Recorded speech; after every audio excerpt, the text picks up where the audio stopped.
City News. Does it say anything about Elverna Bradshaw's daughter's wedding?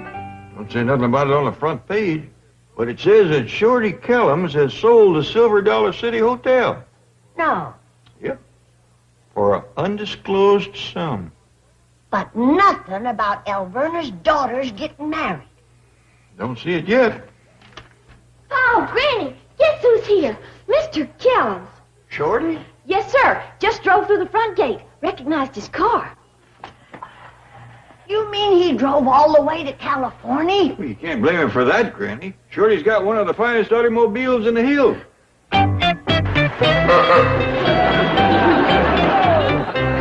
Howdy, Mr. Kellums. Howdy, Jethro. I've been in here so long, I can't hardly get out. How are you, Jethro? Oh, pretty good out here. We didn't know you was coming out here. I didn't know it myself. You see, I sold out back home, and I just decided to cut loose and have myself a fling. Hey, we're good for you. I said to myself, I said, Shorty, I says, where's the most exciting place in the whole country? Quick as a flash, the answer come to me. Hot Springs, Arkansas. So I jumped in the car and took off. But this is Beverly Hills, California. I made a wrong turn at Blue Eye. Ellie, honey, we got company. Go put on a pretty dress. Yes, sir, Pop. Shorty Kellums. Granny, how are you? Shorty, you rascal. Why didn't you let us know you was coming? I didn't. He didn't know he was going to come out here, Uncle Jed. That's right. He started to go to Hot Springs, Arkansas. That's right. And He made the wrong turn at Blue Eye. That's right. And And the first thing you knew, he was halfway here. That's right. So I He just decided to come out here and see us. Jethro, why don't you let Mr. Kellums tell the story? I'm sorry, Mr. Kellums. Go ahead. I think we pretty well covered it, Jethro. Well, come on in, Shorty. Jethro and me'll fetch your stuff. Now wait. Hold on. I ain't aiming to move in on you. I'm gonna stay at one of them hotels. You ain't gonna do no such thing. Now, you fetching his bags, and I'll get victuals started. But, Granny, Now, no. don't argue. We won't have it no other way.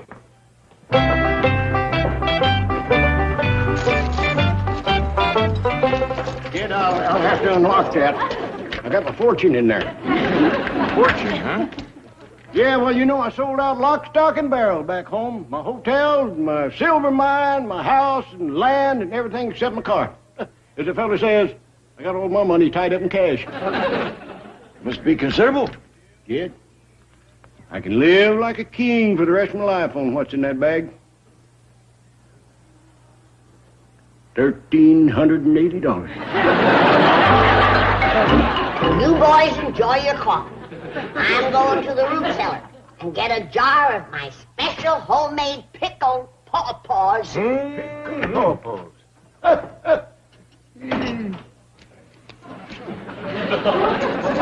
Shorty, I think it's safe for you to unchain yourself from your money now. I reckon it would make it easier to sauce my coffee.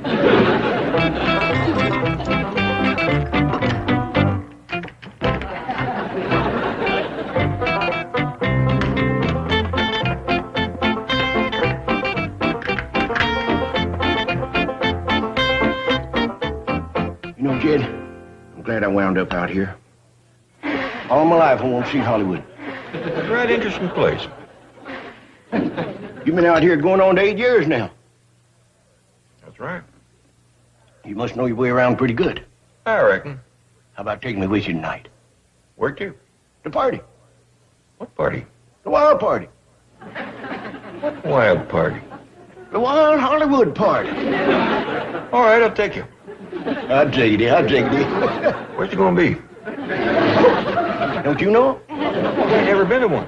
You never been to a wild Hollywood party where the movie stars cuts loose and dances on the table and jumps in the swimming pool with their clothes on and sprawls around on pillars while Theta Barry drops grapes in your mouth? Nope. You joshing me. Oh, I ain't. Kid, you forgetting we was boys together. We run a pretty fast crowd and you was the fastest. Me? You was the wildest girl chasing this rascal in the whole county. I was not. Somebody in our crowd was. How about you? That's who it was. Well, I'm sorry to disappoint you, Shorty, but I just ain't much of a party-going fellow. Well, Mr. Kellums, put your suitcase upstairs in the bedroom, right next to Uncle Jed's. Well, thank you, Jethro. Oh, here's one I forgot. Hold on, Jethro, you're towing Shorty. Oh, I'm sorry, Mr. Kellums. How come you got this here suitcase fastened to your chair? Well, I savings in there, a fortune. Oh. Well, here. Shorty, how about I take that upstairs and put it in your room? Good idea, Jed. I've got enough cash on me the last week, too. You'll be safe there. Mr. Kellums? What do you aim to do with all that money? Aim to kick up my heels. Have a high old time. Burn the cattle at both ends. Live a little. You'll man after my own heart. That's what money's for. To have fun. Jethro, I bet you know your way around this town, don't you? Do I? You's talking to a genuine Hollywood playboy. Say, Jethro, would you take me to a wild Hollywood party? Yeah. When you want to go? Sooner the better. What about right now? Let's go. Come on. Oh, Granny, don't hold supper for us. We's going out. We might not get home till late. We might not get home to breakfast. We might not get home at all. Let's go. Where are you going? We's going to a wild Hollywood party. Where's it going to be? Oh, just a second. Oh, where's it going to be? You don't know? Heck no. This is the first one I've ever been invited to. Never mind. Forget it. Well, don't you want to go? No, I think I'll settle for pickled pawpaws. I'm all partied out.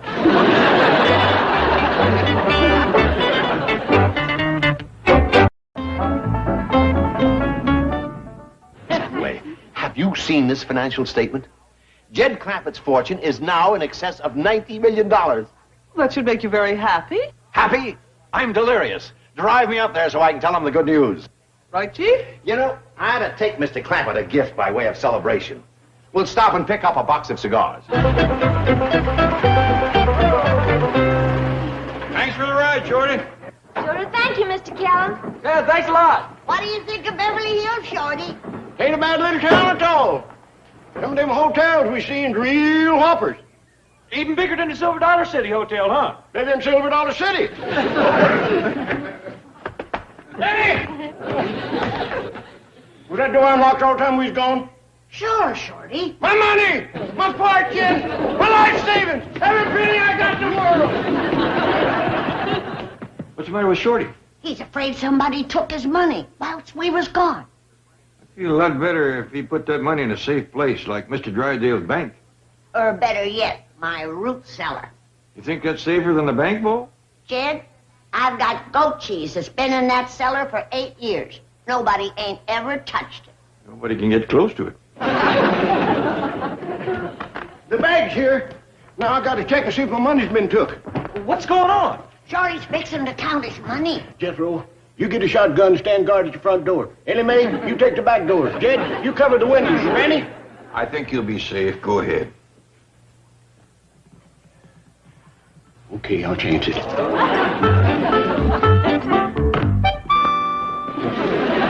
Danger explosives. Don't be nervous. Get the trick to scare off bandits and such.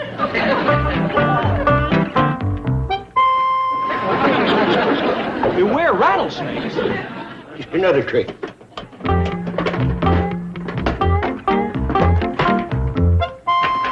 Yep, it's there. This is the money I got from a hotel. Mary Herschel bought that. And this is the money I got from a silver mine. Sold out to a syndicate from Reed Springs. Fred's syndicate. Don't believe I know, Fred. Make a fortune out of that silver mine. Plans to hide a still in there and sell moonshine. Shorty, did you ever take any silver out of that mine? Just once.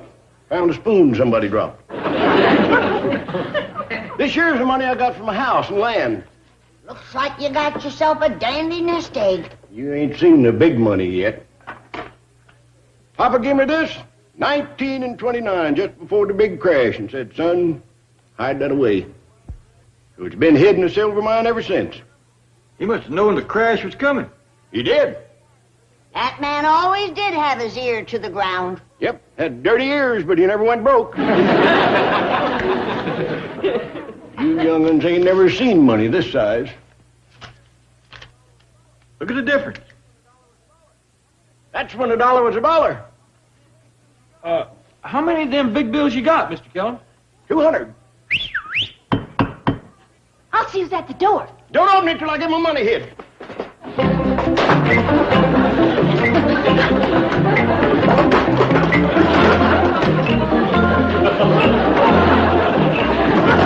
Okay, let him in. Come on, Shorty. We'll put it in my root cellar. Safe? Sure. Just put it next to the goat cheese. My favorite all-time human being. Allow me to present you with this box of cigars. Well, thank you. What's the occasion? Wait till you hear. Now listen to this. Mr. Clampett, at this moment, you have now got $90 million. Oh, howdy, Mr. Drysdale. Jethro? Hey, Jethro, guess what I got? What? A box of cigars. Well, goddamn. You've also got $90 million. Oh, yeah, that too. I don't think your Uncle Jed realizes how much $90 million is. Oh, I'll cipher it for you, Uncle Jed. 90 million. That's a 9 and a naught, comma. Naught, comma. Naught, dot. Naught. Boy, really ciphers, don't he? He's a whiz. Uncle Jed, now that you got all these millions, how about raising my allowance a little? It's awful hard for a Hollywood playboy to get by on 50 cents a week. Granny'd like to see you in the kitchen. Fine, Shorty. Oh, Mr. Drysdale, you remember Shorty Kellums who run the Silver Dollar City Hotel? Sure, how are you? Mr. Clampett, I would like to discuss some investments. Well, maybe later. Right now, I'd appreciate it if you talk to Shorty about him putting some money in your bank. Tell you the truth, Mr. Drysdale, I don't trust banks. Good. See you later. My papa hadn't took his money out of the bank before the crash of '29, I wouldn't have this big money I got. Swell. When Mr. Kellum says big money, he means really big money. You mean the kind of money your Uncle Jed has? Shucks, no. Mr. Kellum's money makes Uncle Jed's look like nothing. Mr. Kellums, where did you get this big money? Took it out of my silver mine. You own a silver mine? I did. Sold out to a syndicate. After you took out a fortune? You betcha. Millions? Couple of hundred. Mr. Kellums, how would you like to take a personally conducted tour of the finest, most modern, safest bank in Beverly Hills? To tell you the truth, Mr. Drysdale, I wouldn't walk across the street to see it. Let me down! Quick, Miss Hathaway, to the bank! Chief, what's going on here? I have found a new Mr. Wonderful!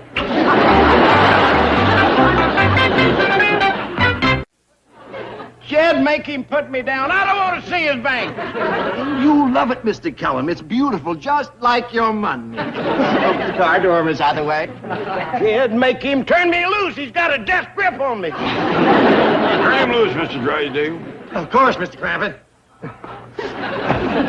Oh, now, do you promise not to talk to any other banker? I do. Do you promise to trust your money to no one else? I do. In sickness and in health, for richer or poorer, till death do us part? Chief, you are not marrying him. Maybe not, but those vows are still binding. You're all witnesses. Turn him loose, Mr. Drysdale. Jed, let's get in the house. That rascal's got a board loose in his attic. Probably my fault, Shorty. I asked him to take care of your money, and that word all seemed to set him off. Your behavior was outrageous. The way you carried on over that little hotel clerk. That little hotel clerk happens to be the Silver King of Silver Dollar City. He is worth $200 million. $200 million? And that's just what he took out of the silver mine. Believe it. I can believe it. I just can't get my hands on it. Granny says she's all invited for victuals. Oh, and Mr. Drysdale, sure would appreciate it if you try to talk Uncle Jed into raising my allowance. Well, it's a deal. If you talk Mr. Kellums into coming down to see me at my bank. The only thing he wants to see is a wild Hollywood party. Wild Hollywood party. That little hayseed. Little hayseed wants to sow him some oats. Let's eat. Jethro, wait. Now, you tell Mr. Kellums if he'll come down to my bank, he'll get invited to the wildest party Hollywood has ever seen. Oh, boy. That'll make him happy. And tell him it'll be a real orgy. Aw, dog. Wait till he hears that. Well, what's an orgy? Never mind, just tell him. Okay. You have never been to an orgy in your life. I know. I'm really looking forward to this one. Where is it going to take place? Well, it's up to you. You're the hostess. How do you do? Are you on your way to the Wild Hollywood party? I sure am. Where's it going to be? In Mr. Drysdale's bank? Hot stick, you don't go. Let's go. You're a very lucky man to be a depositor of this bank. Strictly speaking, I ain't. You're not. Mr. Drysdale talked to me about it, but you see, I don't trust banks. But I'm sure that a man as handsome and worldly as you, been to so many Hollywood parties, you probably drained the cup of life. Well, I tell you the truth, Mom, I ain't had a good swig of that stuff at all. Oh. You don't suppose you could sort of sneak me into you? I'd sure be much obliged. I'm sorry. Mr. Drysdale's wild Hollywood parties are for depositors only. Pat, where are you going with this darling man? He's coming to the party, isn't he? I'm afraid not, Jeannie. Oh, that's awful. There are so many of us girls. Why, he'd be practically the only man there. He's so cute, too. I'm sorry, but he just doesn't keep his money in our bank. Yes, I do. Yes, I do. I'm going home and get it right now. Well, if we could only be sure. Well, come with me, both of you. I'll show you. Hop in.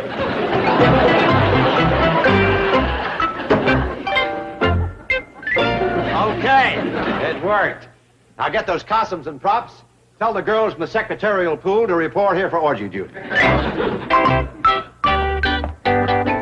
hi there, Miss Drysdale. Would you like to sit down and feed my baby raccoon? No, thank you. I've just returned from Boston, and I'm trying to locate my husband. Oh, he was here, but he went back to the bank. I phoned the office. They said he was out for the day. Gee whiz, I'm awful sorry.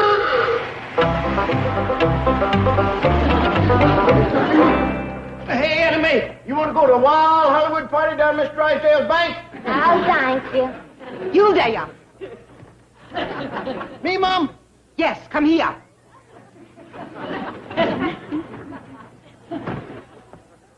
Please make it quick. I'm kind of in a hurry. Did I hear you say there's going to be a wild Hollywood party at Mr. Drysdale's bank? Yes, Mom. Regular orgy. That interests me.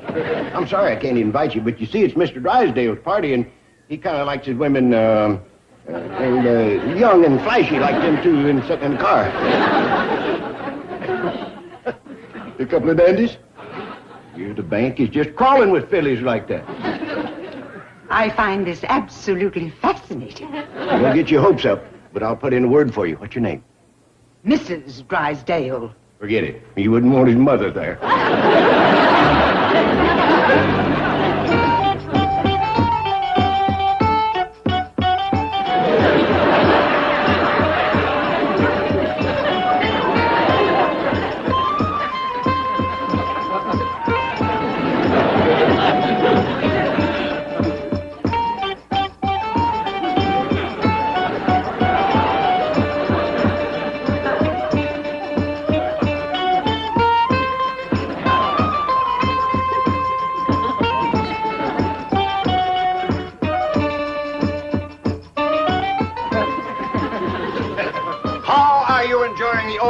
Royal visitor.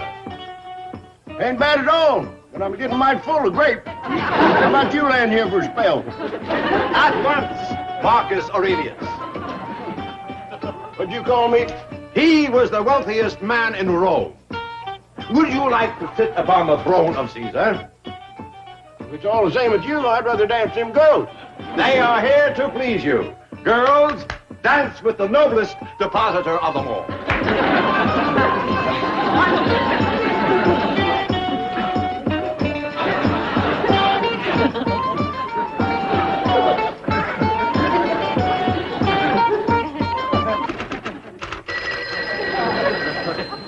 Miss Hathaway here. What? Mrs. Drysdale's on her way up. Thank you, George. Oh, Chief! Address me in the proper manner. Hail Caesar! That's better. You may put a grape in my mouth. First, I had better put a bug in your ear. Too late. You're about to witness the decline and fall of the Roman Empire. Melvin Drysdale. Judas, please. How do you like a little party we're giving to welcome you home from Boston. I don't like it. And you're coming home with me this instant.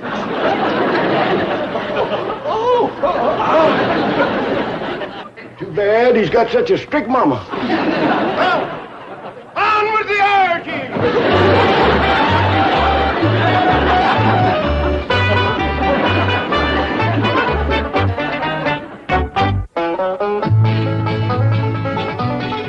Weeknights on Hallmark. Watch great stories and witness the miracles.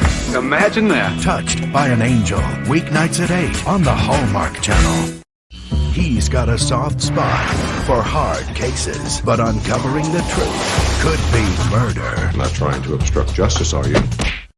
Ouch. See John LaRoquette in the Hallmark Channel mystery movie, McBride, Murder Past Midnight. Premieres Friday night at 9, only on the Hallmark Channel. Come back now. Here. This is... Shut up, Earl. I know it's daybreak. You think you're crowing at some city woman? Oh, I'm sorry, old fella. I didn't mean to fly off the handle at you like that.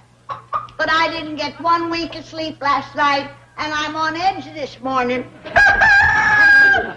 Go ahead and crow. I know it's your job.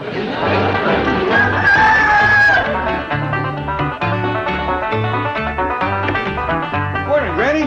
Are you going to do something about it, or ain't you? Oh, I'm going to do something about it. Well, it's high time. I hope you realize it's all your fault. Oh, I do. Good. Just one question.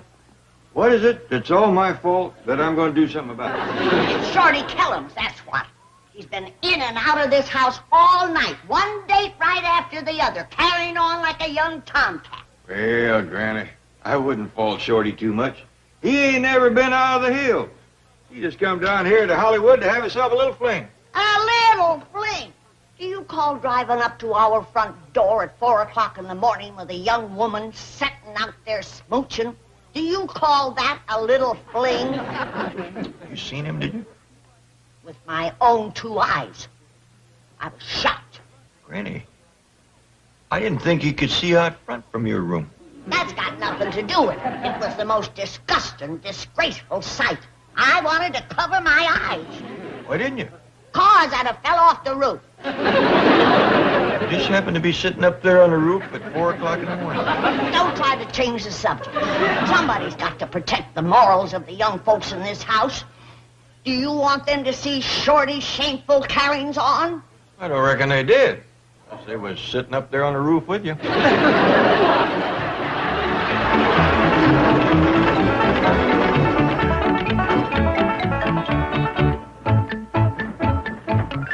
I'm sorry. I'm too tired to drive you home, but you go ahead and take the car. I know you got to get to work tonight. Thank you, Shorty. You're welcome, Jeannie. I'm Gloria. Oh, yeah. Jeannie was my 12 o'clock date. Or was that Patricia? No, it was Helen. Patricia is the one I took home on the way to pick you up. Picked me up till 4:30 this morning. I don't like sharing you with those other girls. Now, don't go to griping, or I won't even put your name in the hat tonight. Oh, I'm sorry, darling. Please don't be angry. Forgive me, sweetheart. I promise not one more gripe. I wouldn't mind one more. But I promised not another gripe. I didn't mean the griping, I meant the grabbing. Don't overdo it. Oh, Shorty, please let me be your first date tonight. Well, let's see.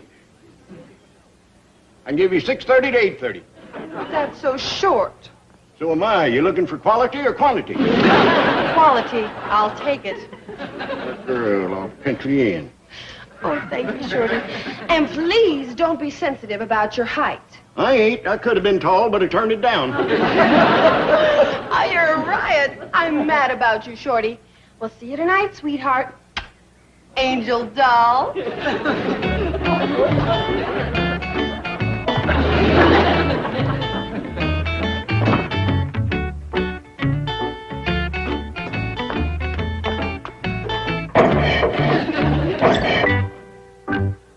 that?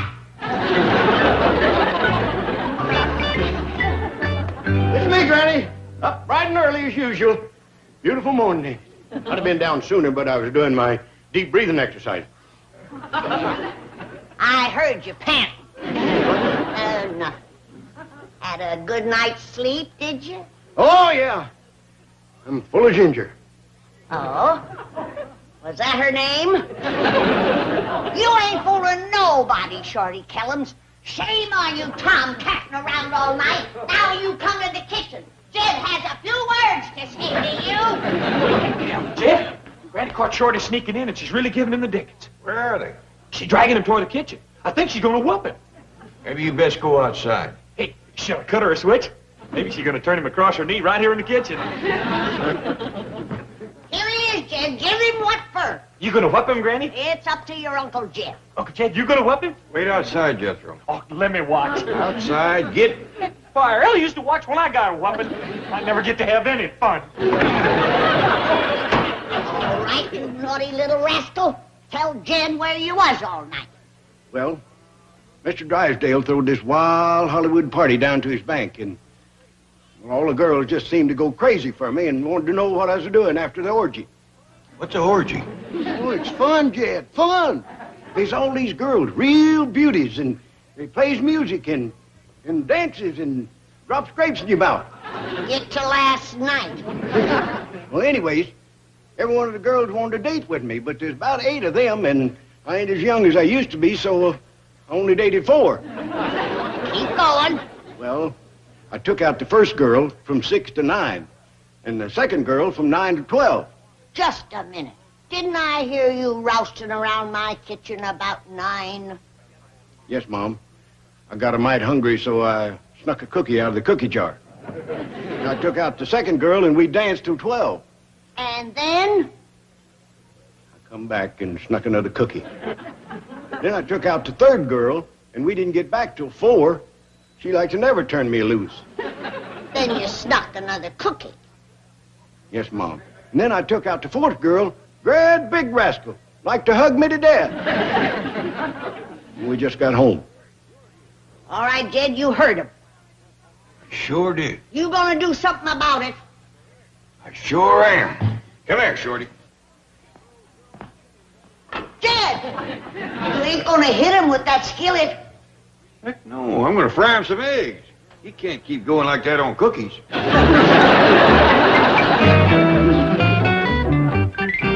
All right, step in here. All 4 of you. Be quick about it. Miss Hathaway, I just found these 4 girls asleep at their desks.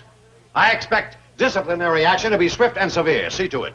The firing squad? That's right. Fire the whole squad. Perhaps you should hear their side of the story. I am in no mood to listen to their lame excuses. We're probably out all night. That's true, but we were entertaining Mr. Kellums. He deposited $200 million with you. You told us to be nice to him. Yes, we did it for the bank. Let me point out the financial facts of life to you 4 sleepyheads. Chief. Now that Mr. Kellum's $200 million is safely in my bank, there's no longer any need to be nice to him. Yesterday, when we were wooing Mr. Kellum's account, you were 4 beautiful, alluring seductresses. Today, you are 4 unemployed gold bricks. Out. Chief. What? Perhaps you should look at Mr. Kellum's deposit slip. Isn't that beautiful? $1,180. $1,180? What happened to the $200 million? Apparently he didn't deposit his big money. Girls! Ladies, beautiful, alluring seductresses. Come back, you 4 beautiful bonus babies. You say bonus babies. That's right. There's a bonus in it for the baby who gets Mr. Kellums to deposit his big bundle in my bank. Miss Hathaway, these girls are to have the day off so they can rest and catch up on their beauty sleep. Well, who's going to do their work? Yes. I had to ask.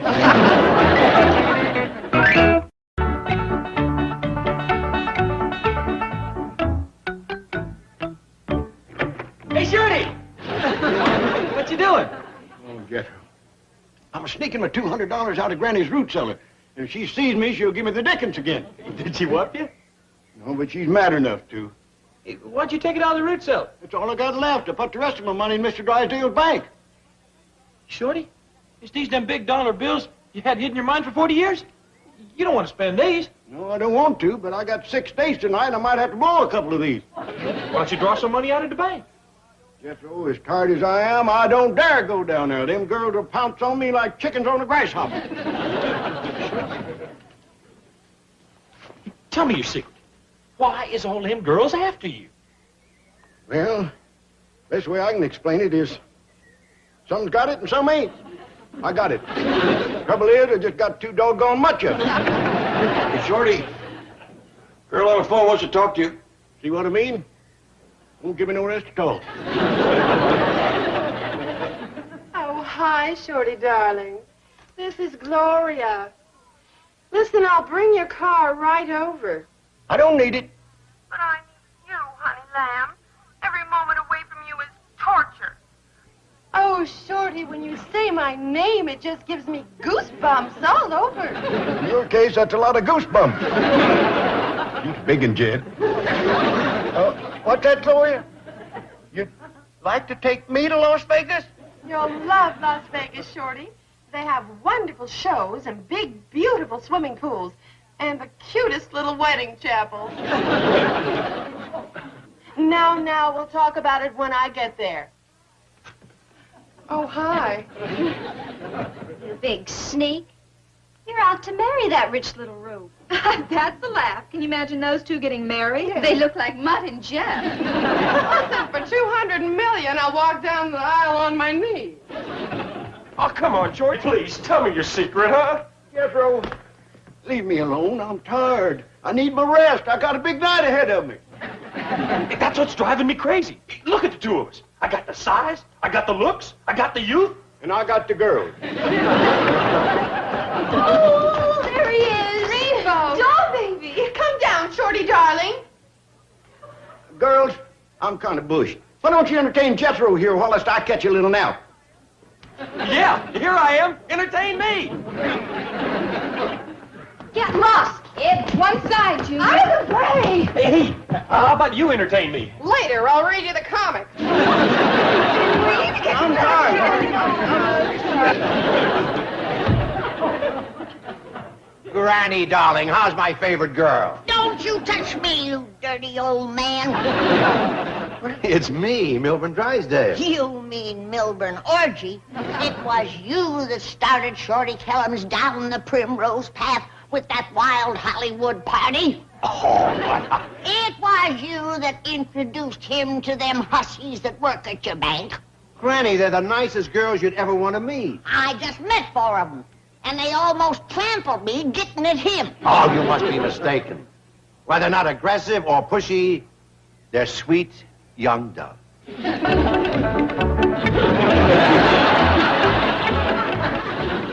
Don't look now, but your young doves is going south with an old rooster. Wait a minute. What's the matter with Mr. Kellums? Nothing, I'm just tired. Where are they taking him? Las Vegas. Oh, put him down. What's the matter? You don't want to go to Las Vegas. They have gambling there. They do? Yes. Hot dog next to women, that's my favorite thing. But you may lose. I generally do. Lucky in love and lucky at cards. My bank is the best place for your money. Oh, I don't aim to draw nothing out of your bank. I'm going to take my big money to Las Vegas. No, please. No, please. But Las Vegas sounds like fun. Gambling, shows, and swimming pools. But you can have all that right here, I promise. We'll bring Las Vegas to you. Sure enough? Right out beside Mr. Clampett's beautiful swimming pool. Las Vegas will be recreated. Just for you.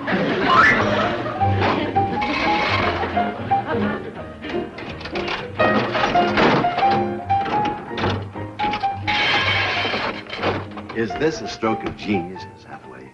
With one brilliant idea, I kept Shorty from taking his $200 million to Las Vegas, and I've gotten back in good with Granny. You win. If this brilliant idea of yours is raided, it could be very serious. It's a calculated risk to land a $200 million account. It could mean a year in prison. Oh, stop worrying. I've got great attorneys. They'll get you off with 6 months. But with this brain, you don't think I rented this stuff in my name?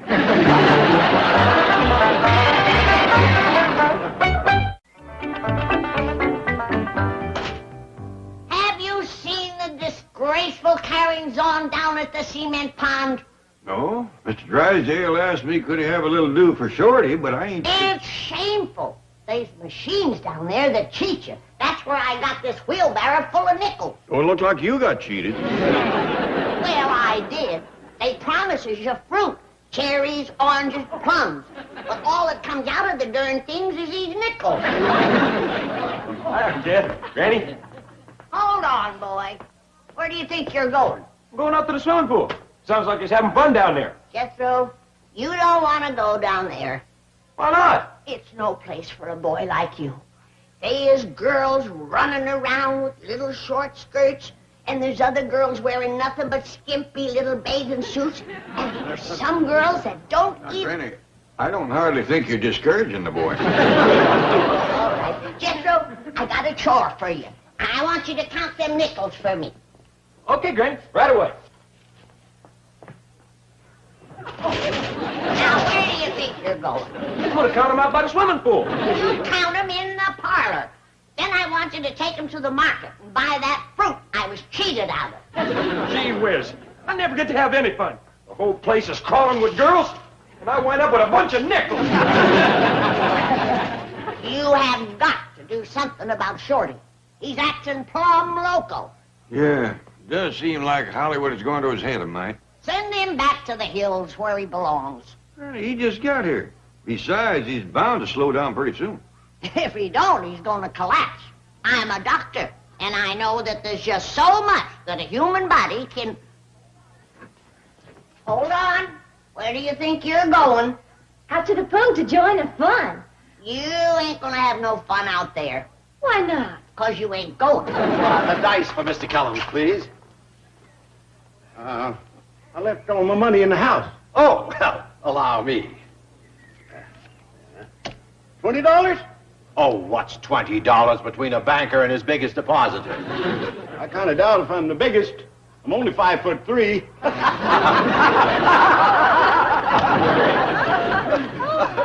I'll pull on them for luck, girls. Now stand back and give me room. Old lady luck, treat me nice. Here comes Shorty with the dice. Oh, shucks, snake eyes, I'll lose. Oh, not in this game. That's two the hard way. Pays double. Hey, Granny, I'm back from the market. I got your fruit.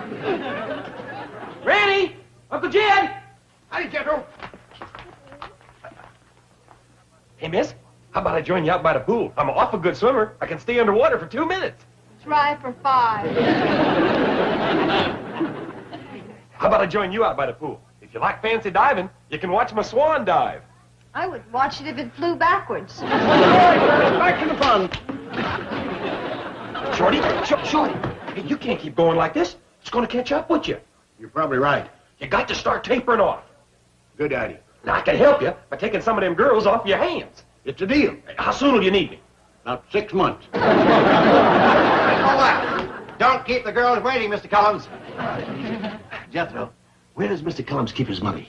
Right there on the table. No, I mean his big money. Oh, he keeps that in the icebox. Icebox? Yeah, in the mason jar. $200 million in a mason jar? Oh, $200. You call that big money? I sure do. Look at the size of these bills compared to those. Is this the money he took out of his silver mine? That's right. Had it hid there for 40 years. Why don't you get into your bathing suit, Shorty? We'll all take a swim. I'm sorry, girls. I got a rest spell. I ain't as young as I used to be. Oh, listen to him. He's the youngest man I've ever met. He sure is. Like, wow. What a husband he's gonna make for some lucky girl. He's absolutely perfect. Now, wait a minute, girls. Let's be honest, nobody's perfect. I got my faults just like anybody else. Not you, Shorty. No, it's true. I got one overpowering weakness. So you like to gamble. So what? No, it ain't gambling. You like to take a little drink now and then. No, it ain't drinking.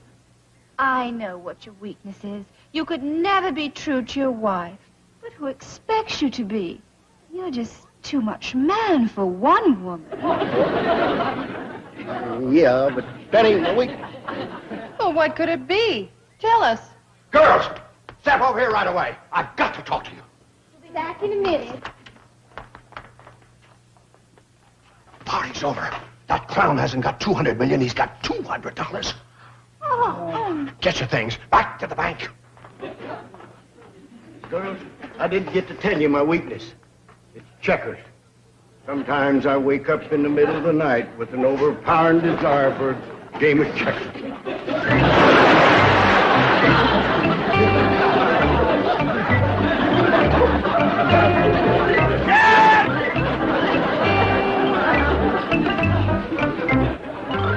Shorty? Jed, in case you ever decide to marry a city woman, let me give you some advice. What's that? They don't mind if you drink, gamble, even cheat on them. But don't ever admit that you play checkers.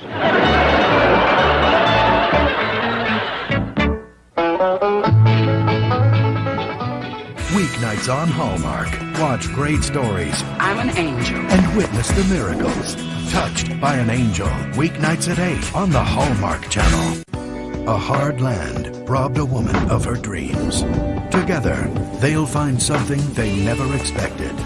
From Michael Landon Jr. See Katherine Heigl in a Hallmark Channel original. Love Comes Softly. Monday night at 9 on the Hallmark Channel.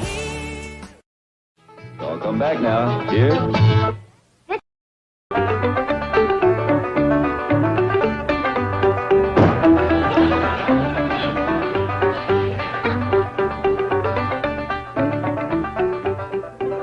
What you want? Ain't these Shorty Kellum suitcases? That's right. He's leaving us. Going back to the hills. Tonight? That's right. He didn't say nothing to me about leaving. He don't know it yet.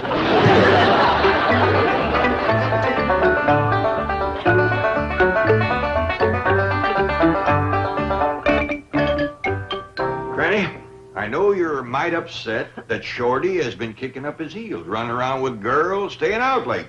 But he's a guest in our house, and you can't just throw him out. You're right, Jed. Maybe I hadn't ought to do it. Good. You do it. Now, Granny. Well, Jed, it ain't so much Shorty staying out late and running around with girls. He's old enough to know what he's doing. But he's a bad influence on Jethro. He's got him doing it, too. Jethro's up in his room. He is? Yeah, I just heard him in there taking a bath and getting ready for bed. And here comes Shorty home, and it ain't even 10 o'clock. Well, I'll be. I'll just hustle these up to his room so you don't have to apologize to him. Thank you, Jed. I appreciate it. And I was wrong to lose my temper. We all make mistakes.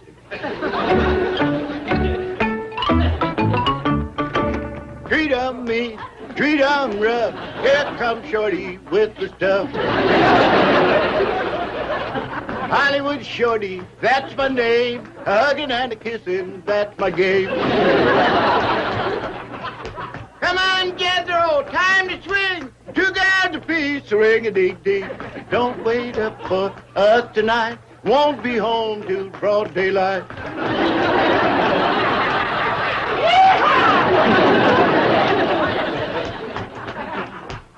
Like I said, Granny, we all make mistakes. And I just made a whopper.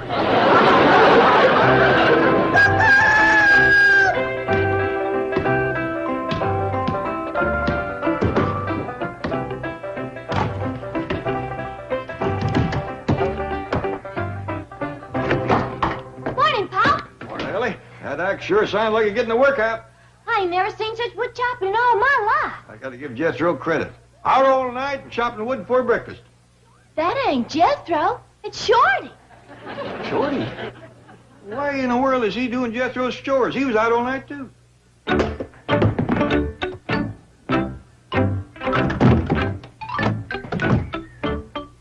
I rest you a little bit now? Keep chopping.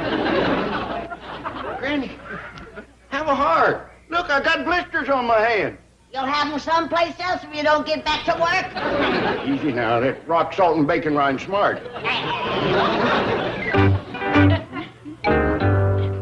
Hey, what's all the noise out back? Granny's making poor little Shorty do all of your chores. Yeah, she got him chopping wood. That's a terrible thing to do to a fellow that was out all night. Woke me out of a sound sleep.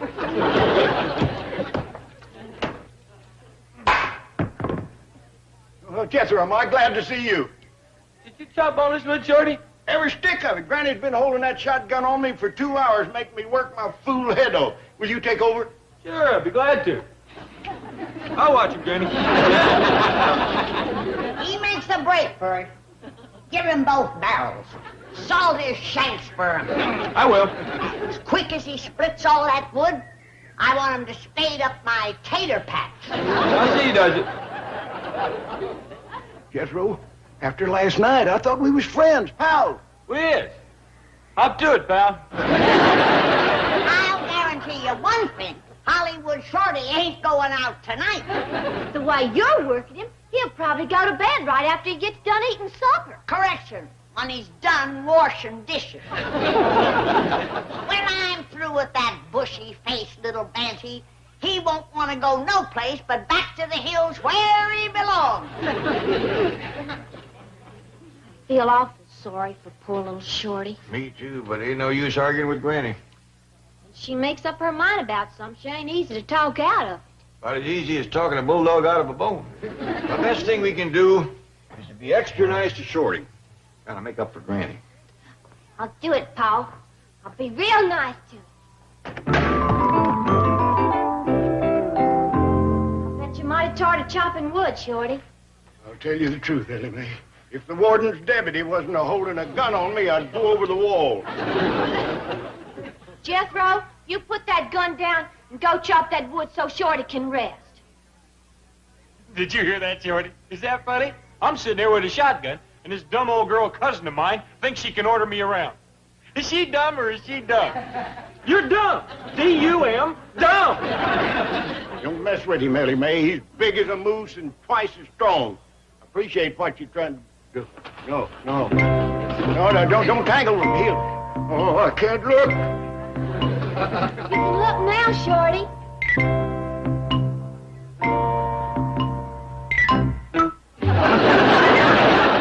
Like I said, Shorty, she's dumb.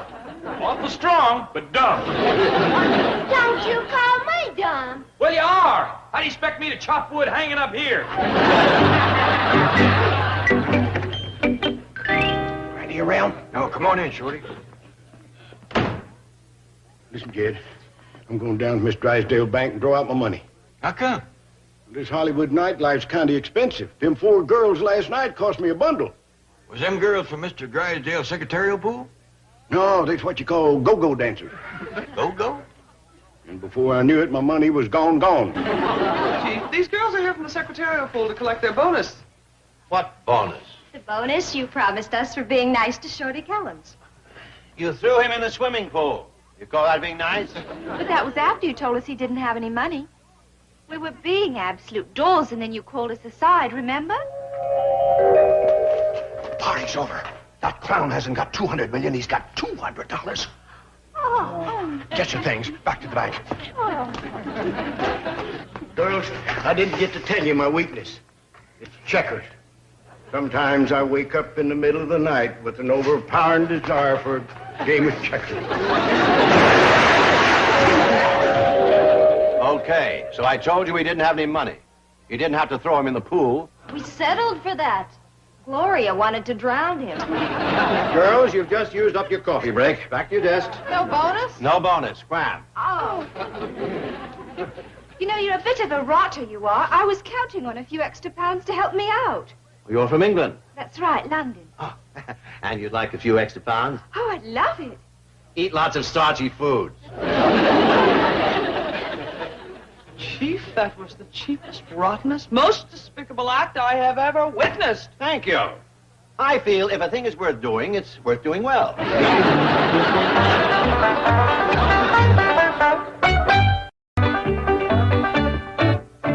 Shorty? Can I talk to you a minute? Kid, I gotta get down to the bank before Granny catches me. She'll put me to work. Granny's upstairs changing all the bed. She's gonna make me do the laundry. Well, she's going to be busy for some time. All right, what you want to talk to me about? Shorty, that $1,180 that you got in Mr. Drysdale's bank, that's your life savings.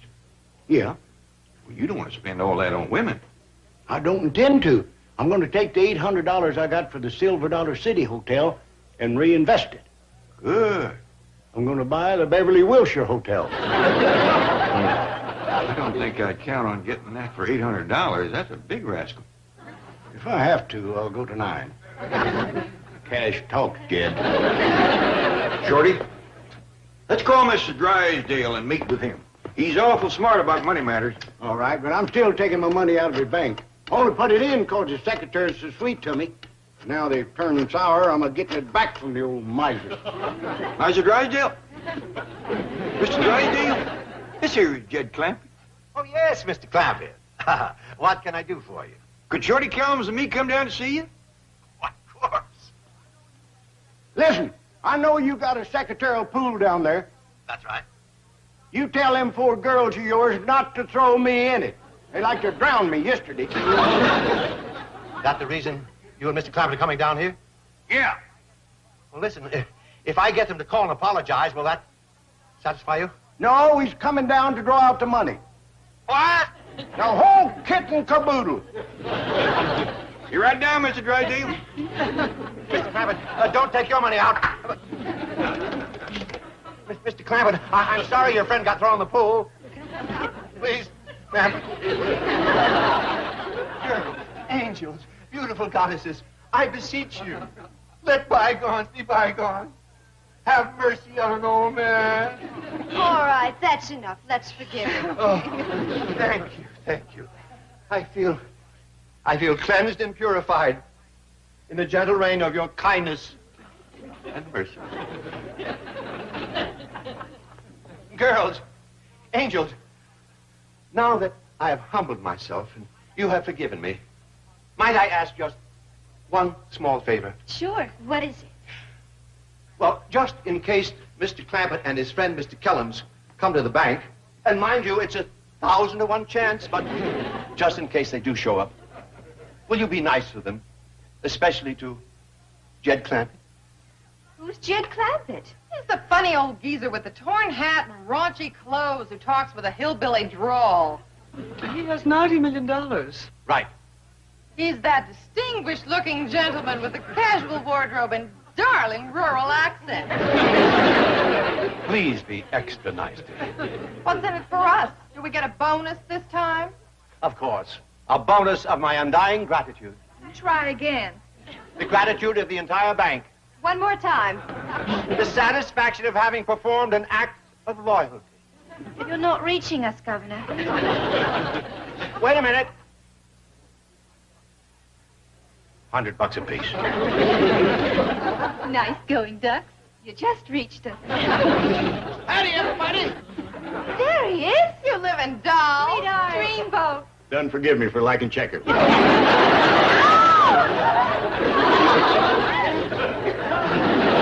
Girls, you missed me. Here I am. Girls. You know something, Miss Hathaway? Once you're branded as a checker player, you're through in this town.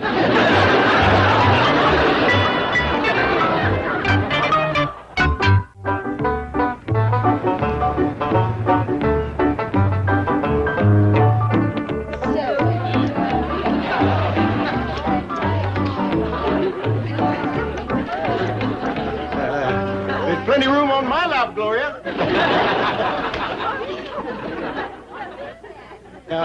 Listen, girls, what if I was to tell you I'd never play another game of checkers as long as I live?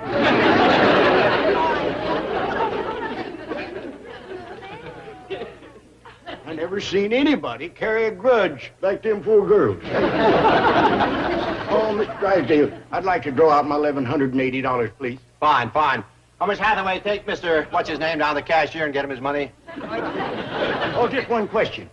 What do you reckon one of these big Beverly Hills hotels would cost? Oh, 20 or 30 million? Dollars? No, cucumbers. Just my luck. Papa's got his whole farm in corn taters. Girls, what if I'd say I never had played checkers? Just ain't my day.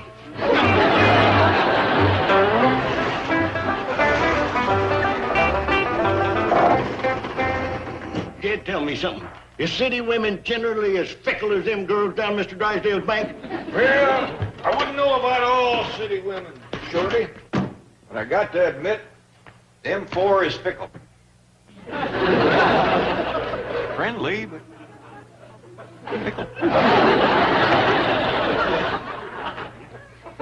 So, Hollywood Shorty, it ain't enough that you led Jethro down the wrong path. Now you're taking Jed out, hooting and hollering and running around with wild women. Granny, we just went down to Mr. Drysdale's bank to talk a little business. Oh? Since when did Mr. Drysdale start wearing lipstick?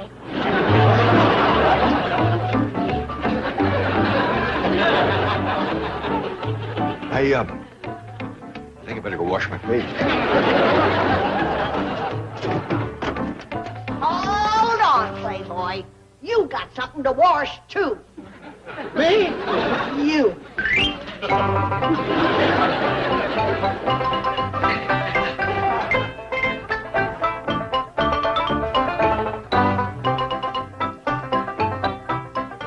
You now rest a minute.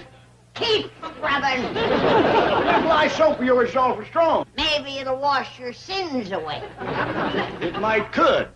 It just took 2 fingernails.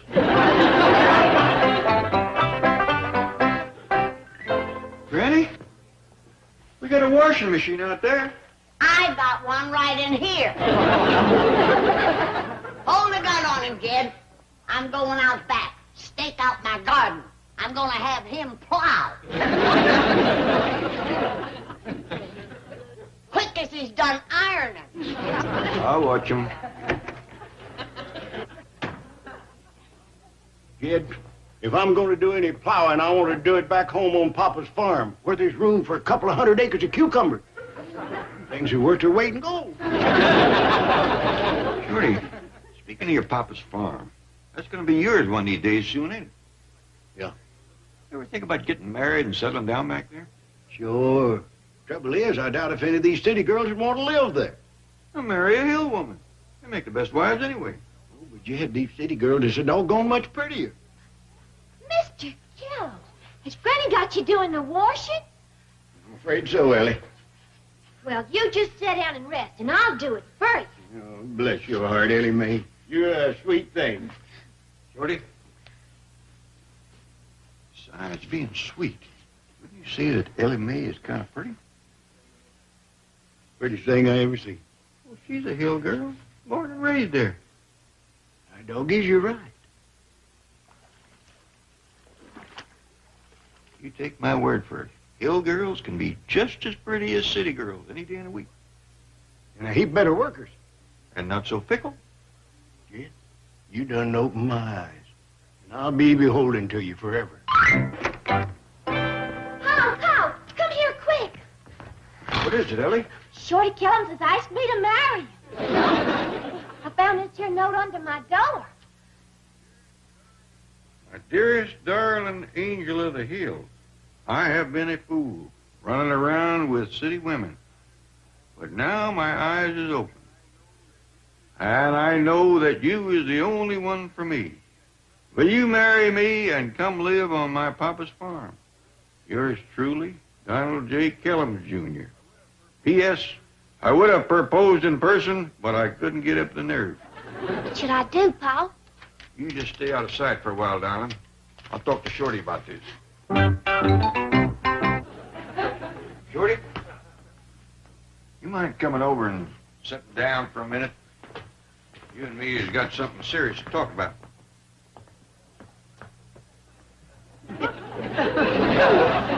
Jethro, why don't you run get my ramrod and gun oil? I gotta make sure this old double barrel's in prime working order. Yes, sir. Shorty, the angel of the hills just showed me this proposal you slipped under her door. You ain't mad, are you, Jed? Oh, I'm pretty near as happy as she is. She liked it, did she? She can't hardly wait for the wedding. And she won't mind coming back to the hills with me and living on Papa's farm? She loves the notion, Shorty. Pure loves it. Jed, this is my lucky day. I'm the happiest man in the world!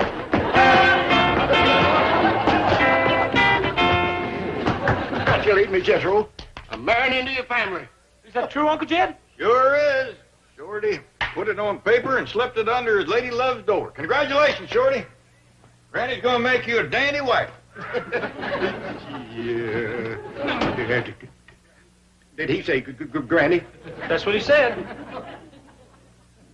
Oh, Lordy. I slipped it under the wrong did it go? I blew it.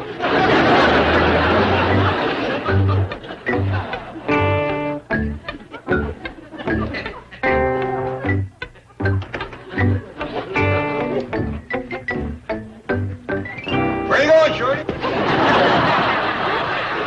Oh, Jed, I would. Yeah, I see you're about to leave. You wasn't fixing to run out on Granny, was you? No.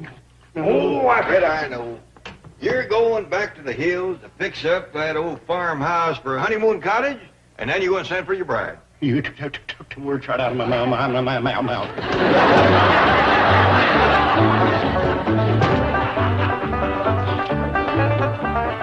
Shorty Kellums, where are you going? You come back here.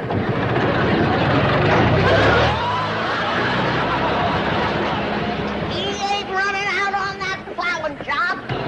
I'll get his tires as he goes through the gate. Now, Granny, leave him be. He's going back to the hills like you wanted.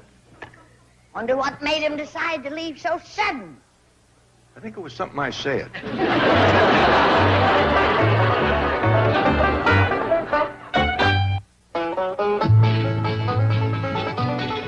Weeknights on Hallmark. Watch great stories I'm an angel. and witness the miracles. Touched by an Angel. Weeknights at 8 on the Hallmark Channel. Charlie McKenzie has the perfect family. He hired me because he thinks I'm a stable family woman. Someone else's. So how long have you been married? I guess you're my dad. Tori Spelling. Get out there and pretend you love me. Greg Gurman. Well, I love a good story. In a Hallmark Channel original movie, Family Plan, premieres next Saturday night at 9, only on Hallmark Channel. Come back now. Cheers. He said folks had an order to keep $700,000 in cash around the house. Granny explained, waving her hand dismissively. He is so worried about it that he has got the hives. I am sorry about the hives, Jed said with genuine concern, but I have already promised his money to Honest John to help him fight the smog. I am even thinking about jumping into the fight myself. Well, Mr. Drysdale said that this money belongs back in the vault at his bank, and he is coming by to pick it up. Granny continued, her eyes narrowed. I do not think I can let him have it. A promise is a promise, as they say. Granny, I really am going to fight the smog, Jed said, his resolve hardening. How, pray tell? Granny asked, her voice filled with skepticism. Well, I do not rightly know, but Uncle Jed says it takes brains and money, Dustin added, puffing out his chest. Between the two of us, we are all set. You have got the money, have you? Granny asked.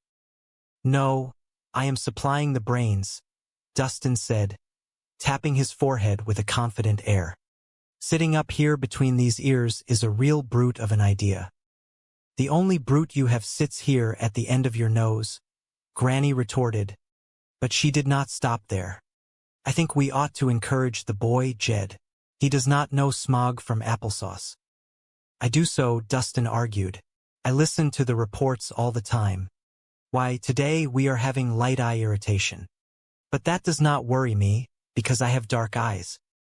That is a great partner you have there, Jed, Granny muttered, though there was a hint of a smile in the corners of her mouth. Meanwhile, at the bank, Mr. Drysdale was pacing back and forth, his face a mask of frantic energy. "All right, guard," he snapped. "Go in there and get that money, and do not take no for an answer. You forced me to wear this uniform to save paying a guard, but it will not work," Miss Hathaway replied, looking down at the stiff, uncomfortable clothing. "Mr. Clapper will recognize me instantly." "I thought of that," Mr. Drysdale said, tossing a disguise toward her. "So just wear this." Miss Hathaway looked at the disguise, then at Mr. Drysdale, her expression pained. "Looks great," she muttered. "Now get the money." "But suppose Mr. Clapper will not let me take it?" she asked. "Well, you have got a gun," Mr. Drysdale said, pointing toward the holster. "Use it." "Oh, geez," Miss Hathaway sighed. "I do not need to shoot him." "Just fire a couple of shots over his head to show him you mean business," Mr. Drysdale insisted. "I will not," she said firmly. "If you want that money, go and get it yourself."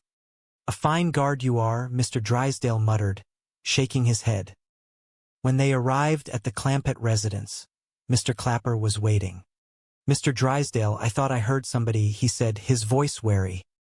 "Oh, Mr. Clapper, this guard is here to pick up that $700,000, Mr. Drysdale said, gesturing toward Miss Hathaway. "I do not think I can let him have it," Mr. Clapper said firmly. "Look, whatever you do not cross him," Mr. Drysdale whispered, leaning in close. "His arm is that of a mad dog killer." "Is that a fact?" Mr. Clapper asked, turning toward Miss Hathaway. "Are you a mad dog killer, Miss Jean?" "Of course not," Miss Hathaway said, exasperated. "Mr. Clampett, what are you doing in that uniform?" "Oh, God," she breathed, realizing the jig was up. "If this is your idea of a practical joke, I, for one, do not appreciate it. Nor can I imagine Mr. Clampett is amused either." "I do not see that she is punished, Mr. Clampett," Mr. Drysdale said, trying to regain control. "And I think the proper punishment would be to make her carry out that heavy bag of money. Go get it." "Now hold on," Jed said, stepping between them. "She is not toting out that money." "Well, if you want to forgive her so easily, go ahead. But keep an eye on her," Mr. Drysdale said, his voice dripping with annoyance. "Any woman who will dress up like that is watching." "Hello, Jethro," Jed said, turning as his nephew walked in. "Howdy, Mr. Drysdale." "Hey, get up," Mr. Drysdale said to Jethro, who was currently sitting on the bag of money. "I need this money." "Uncle Jed does not want you to have it," Jethro said with a stubborn look. "So I am going to sit here until I think of a way to get rid of the smog." "Jethro, that is a problem for a genius to solve," Mr. Drysdale said, trying to flatter the boy. "Thank you," Jethro said, his chest swelling. "I am working on it." "Why do you not go out to the kitchen and eat something?" Mr. Drysdale asked. "Thought I would not eat until I figured out a way to whip the smog," Jethro said. "Well, go get a stick and hit it," Mr. Drysdale snapped. "You are not being any help," Jethro said. "Well, neither are you," Mr. Drysdale countered. "Get up." "Not until I think of an idea," Jethro said stubbornly. "Jethro, get off the money," Mr. Drysdale pleaded. "Here is an armed guard. He will shoot you." "Hey, Mr. Jethro said, squinting at Miss Hathaway. "You look like your secretary, Miss Jane." "I am Miss Jane," she said, her voice strained. "What are you doing wearing that outfit?" Jethro asked. "It was dark when she dressed this morning," Mr. Drysdale said quickly. "Now get off the money. See, Mr. Clapper is not going to let you take this money." "Okay, then you take it," Jethro said. "Come on, get out." "Forget it," Mr. Drysdale sighed. "We might just as well go back to the office." "Hey, Miss Jane, before you go, just sit down and help me think of an idea on how to get rid of the smog," Jethro called out. "Jethro, dear boy, the finest minds in the country are working on that problem," Miss Hathaway said gently. "Yeah, but I am not getting anywhere," Jethro said, his brow furrowed. "Do not sit there wasting time with that idiot," Mr. Drysdale said. Now hold on, Jed said. Just because she is dressed funny does not make her an idiot. Get out from there, both of you. Mr. Drysdale, it is hard to think of brilliant ideas with folks yelling at you, Miss Hathaway said. Where does Granny keep her shotgun? Jethro asked. I sure hope I can whip that smog problem before I starve to death. Jethro, I am afraid that problem will not be solved until someone invents a replacement for the internal combustion engine, Mr. Drysdale said, exasperated. I will do it, Jethro said, jumping up. I am on it. Hey, what is an internal combustion engine? Well, that is the engine that powers the average automobile, Mr. Drysdale explained. The hope is to convert to steam or electricity. Hey, Mr. Drysdale, what should I put my giant brain to work on first? A steam car or an electric car? Jethro asked. Why not a gas turbine? Mr. Drysdale suggested. Oh, I am not going to mess with hats, Jethro said, confused. Just cars. Mr. Drysdale, I done told you this money is staying here, Jed said firmly. Mr. Drysdale, get off of my money, Jethro demanded. It is my money. No, it is not, Mr. Drysdale argued. It is mine. Well, it is my sack, Jethro said. All right, I will dump the money out and you can have the sack, Mr. Drysdale said, defeated. Good, Jethro agreed. Just dump it in that truck out front. It is staying here. But it is not safe here, Mr. Drysdale said. Why, until you showed up. What? Mr. Drysdale sputtered. No, it is going back into my vault. Oh, Mr. Drysdale called out. Oh, Chief, don't stand there, Hathaway. Use your gun. That is an excellent idea, Miss Hathaway said, pulling the weapon. Stand back, Mr. Clapper. I should hate to hit you. You traitor, Mr. Drysdale shouted. Mr. Drysdale, get a hold of yourself, Jed said, his voice calm.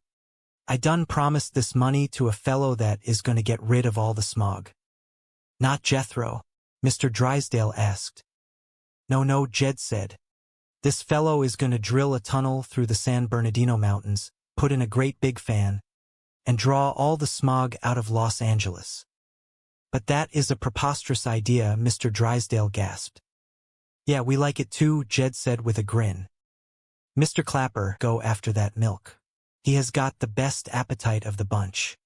You know something, Ellie? I cannot find paranoia no place. Now, schizophrenia, you need it. What are you talking about?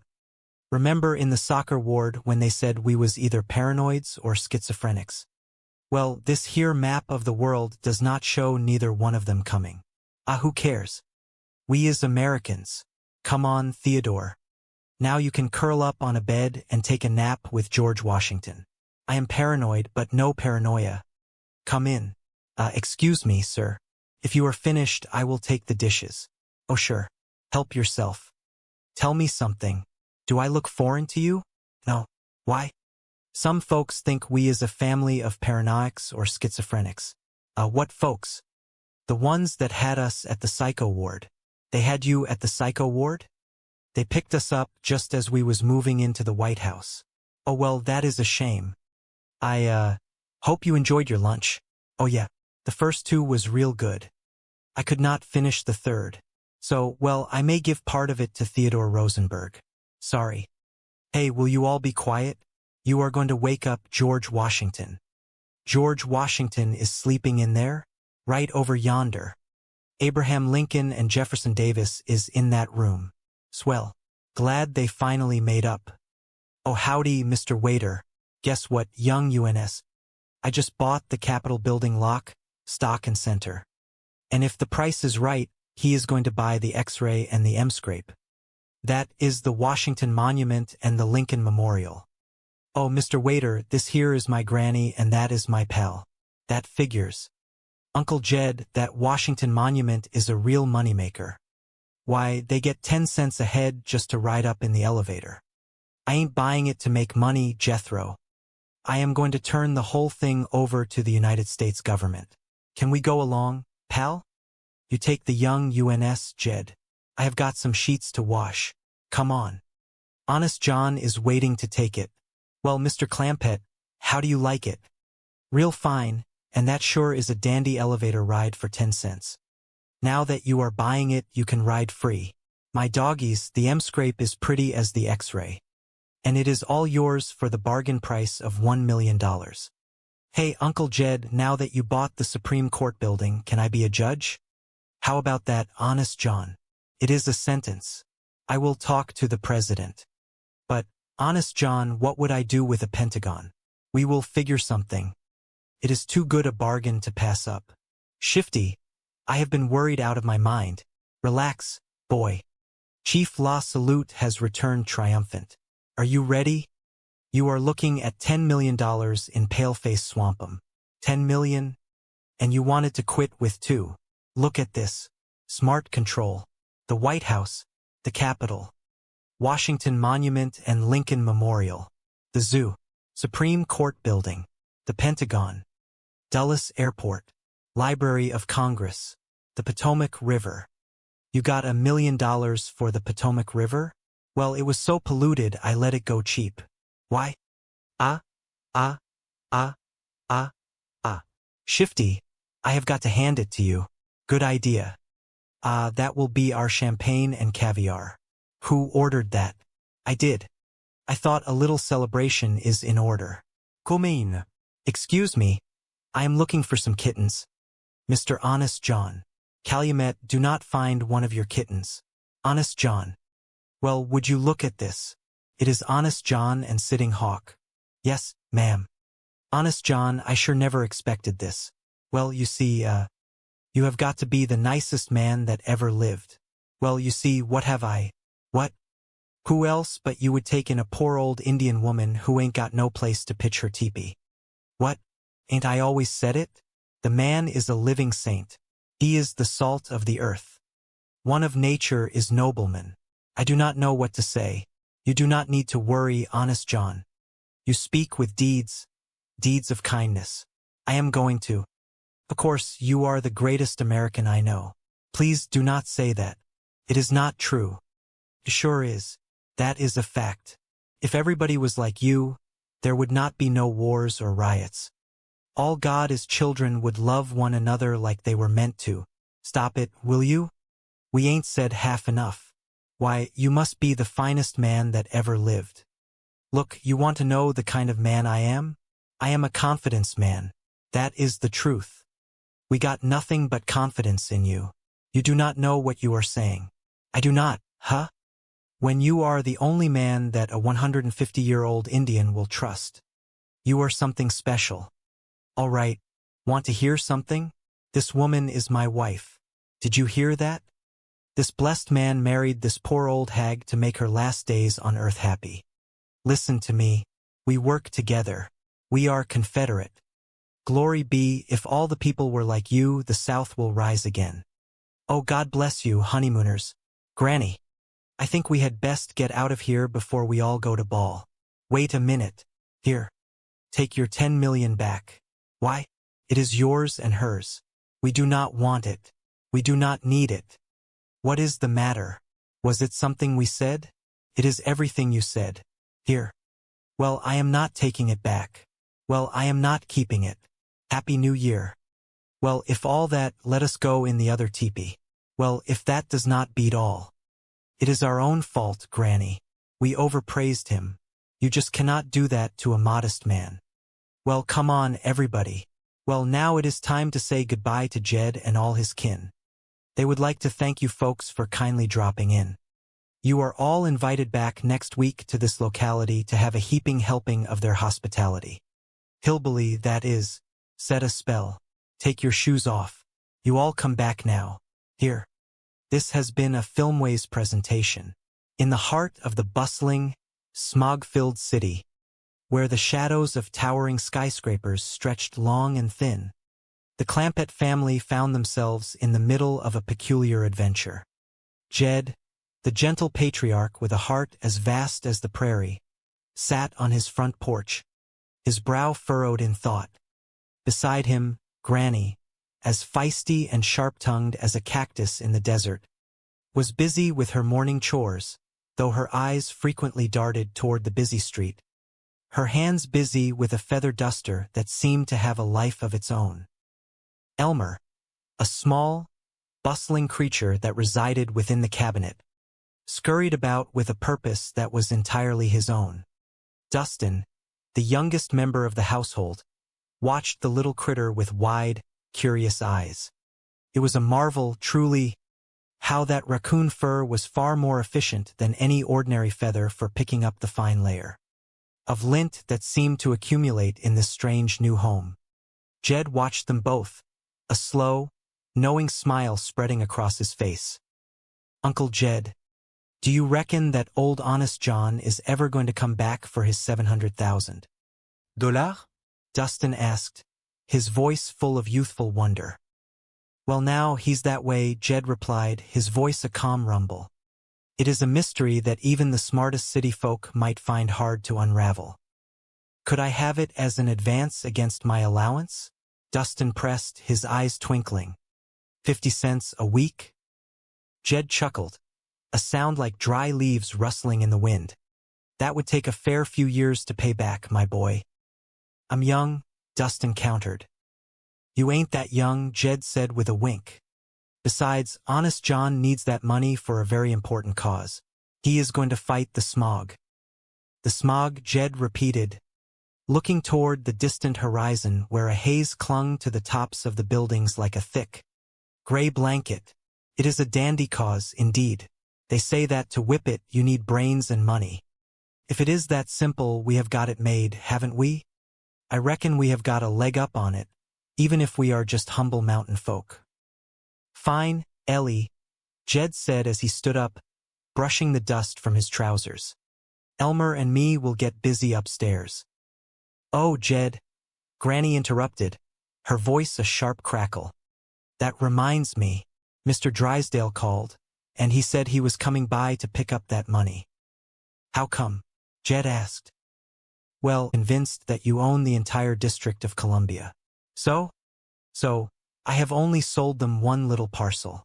The White House, now shifty. What is wrong with getting another $1 million for the Capitol building and the Washington Monument? Independence Hall. That is in Philadelphia. I will let it go for half price. I will get the paint back on your sitting horse and their sitting ducks. Shifty, be sensible. You have got $1 million to fight smog. You have got another $1 million for the White House. Let us take the $2 million and fly to Guatemala. Guatemala? What is in Guatemala? When we get there, us and the $2 million. I get it. All right then, let us split the money. That is the deal. The next $2 million is yours. Honey, have a little faith in me and we will be in Clover. We will be in Leavenworth. Sweetie, you are arguing with a man who is a proven success. I am worth $2 million. You have not got a penny. Go put on the paint. Whoa, where is Ellie Mae? I need her to help with the housework. Annie, there is a maid that does all that. You cannot expect one poor girl to do it all, Jed. There is 1,000 rooms in this hotel. Wow, Granny, that is Toma is surprise. Well, that is mighty nice of you, Ellie. What is it, Ellie? Take a look. Ain't they cute? Course it is cute, Ellie. But if there is one thing we do not need right now, it is more critters. Your pa is right, Ellie. Take them back. But Granny, I already named them. Does not matter. Take them back. They is all named after presidents. This one here is George Washington. This one here is Abraham Lincoln. And this one is Theodore Roosevelt. Take them back, Ellie. This one is Jefferson Davis. He can stay. We got so many critters now, Mr. Drysdale has to look after them first. One poor little Confederate kitten ain't no bother. Besides, Miss Jane is there to help. Big show inside. Chief, where are you, Chief? I have got to talk to you. Did you buy a ticket? Well, of course not. Right over there. 25 cents. What is going on in there? Buy a ticket and find out. Chief, this is important. I have got to talk to you. Not without the ticket. That is good. There. Now make it snappy. School will be out pretty soon. I am expecting a couple hundred kids for the big show. What big show? Ellie is animals. If I am going to take care of them, I might as well make a buck. Children can see animals at the zoo for nothing. I have got an act they will not see at the zoo. Fearless leopard woman fights full-grown mountain lion with her bare hands. Where are you going to find anybody crazy enough to do a thing like that? See you in the sleds. Forget it. Are you going to disappoint all those children? And the mountain lion. Now perhaps you had better listen to the news.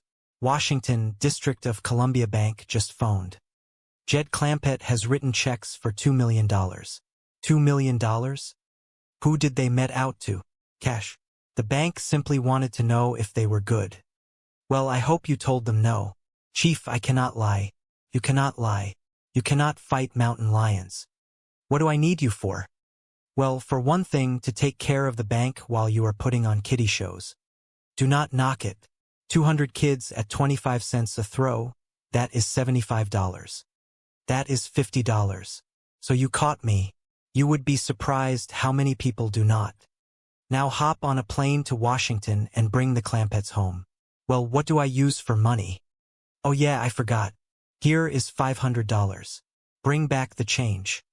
That is $300. So you caught me again. Big deal. Happy landings. I must say, Chief, you are taking this all very calmly. Why not? At least the Clampetts are not in the clutches of that confidence man, Shifty Schaefer. I said, Mr. President, my pals the Clampetts have spent $2 million on your behalf. When are we going to see them? Then I said, if necessary, I am sure they would be willing to spend even more. What did he say? You should have seen his face. We would like to. He was deeply moved. Tears welled up in his eyes. Have you ever seen a president cry? We ain't never seen a president do nothing. Granny, let Miss Jane tell a story. What makes you think it is a story? Oh, yes, you mean the account of what happened. Yes, well, just then the hotline from the Capitol building rang. Congress was in a turmoil. How come? Sitting Hawk has pitched her teepee on the grounds of the Capitol building and will allow no one to enter or leave her property. Well, that is right. She owns a whole shooting match. Congress has adjourned. The country is paralyzed. A state of emergency has been declared. No one knows what to do. It is terrible. Well, why do we not just go over to the Capitol and I will buy it from her? What an idea. What a patriotic gesture. Once again you have saved your country. The president will be overjoyed. This time we would like to see the joy. My doggies, that is just about the prettiest building I ever did see. It is even bigger than the White House. I think I see Sitting Hawk. Where, Jed? Had her teepee pitched in the bushes yonder. Is not it terrible to think that our nation's capital can be barricaded by one stubborn Indian? Well, now, you have got to remember she does not trust Potawatomis. Who? Annotation. They speak with forked tongue. Oh, yeah. How much do you reckon that she is going to charge Jed for the capital? Who knows? I will do my best to bargain with her. Let us go. Paul. Howdy, Mom. Sequoia, Manitoba Ponderosa. Yep. Tall farmer with a mustache. That is me. Minnehaha Zuni. I know Zuni means doctor. But what is that haha business? Minnehaha means lovely lady. Lovely lady doctor. Ain't that nice? Schlemio. What does that mean? Loosely translated, that means genius. Sure got you, Peg. Ask her what she will take for the capital. Potawatomis. Now Gonset make an offer. Do not start too high, Jed. Leave room to dicker. I will.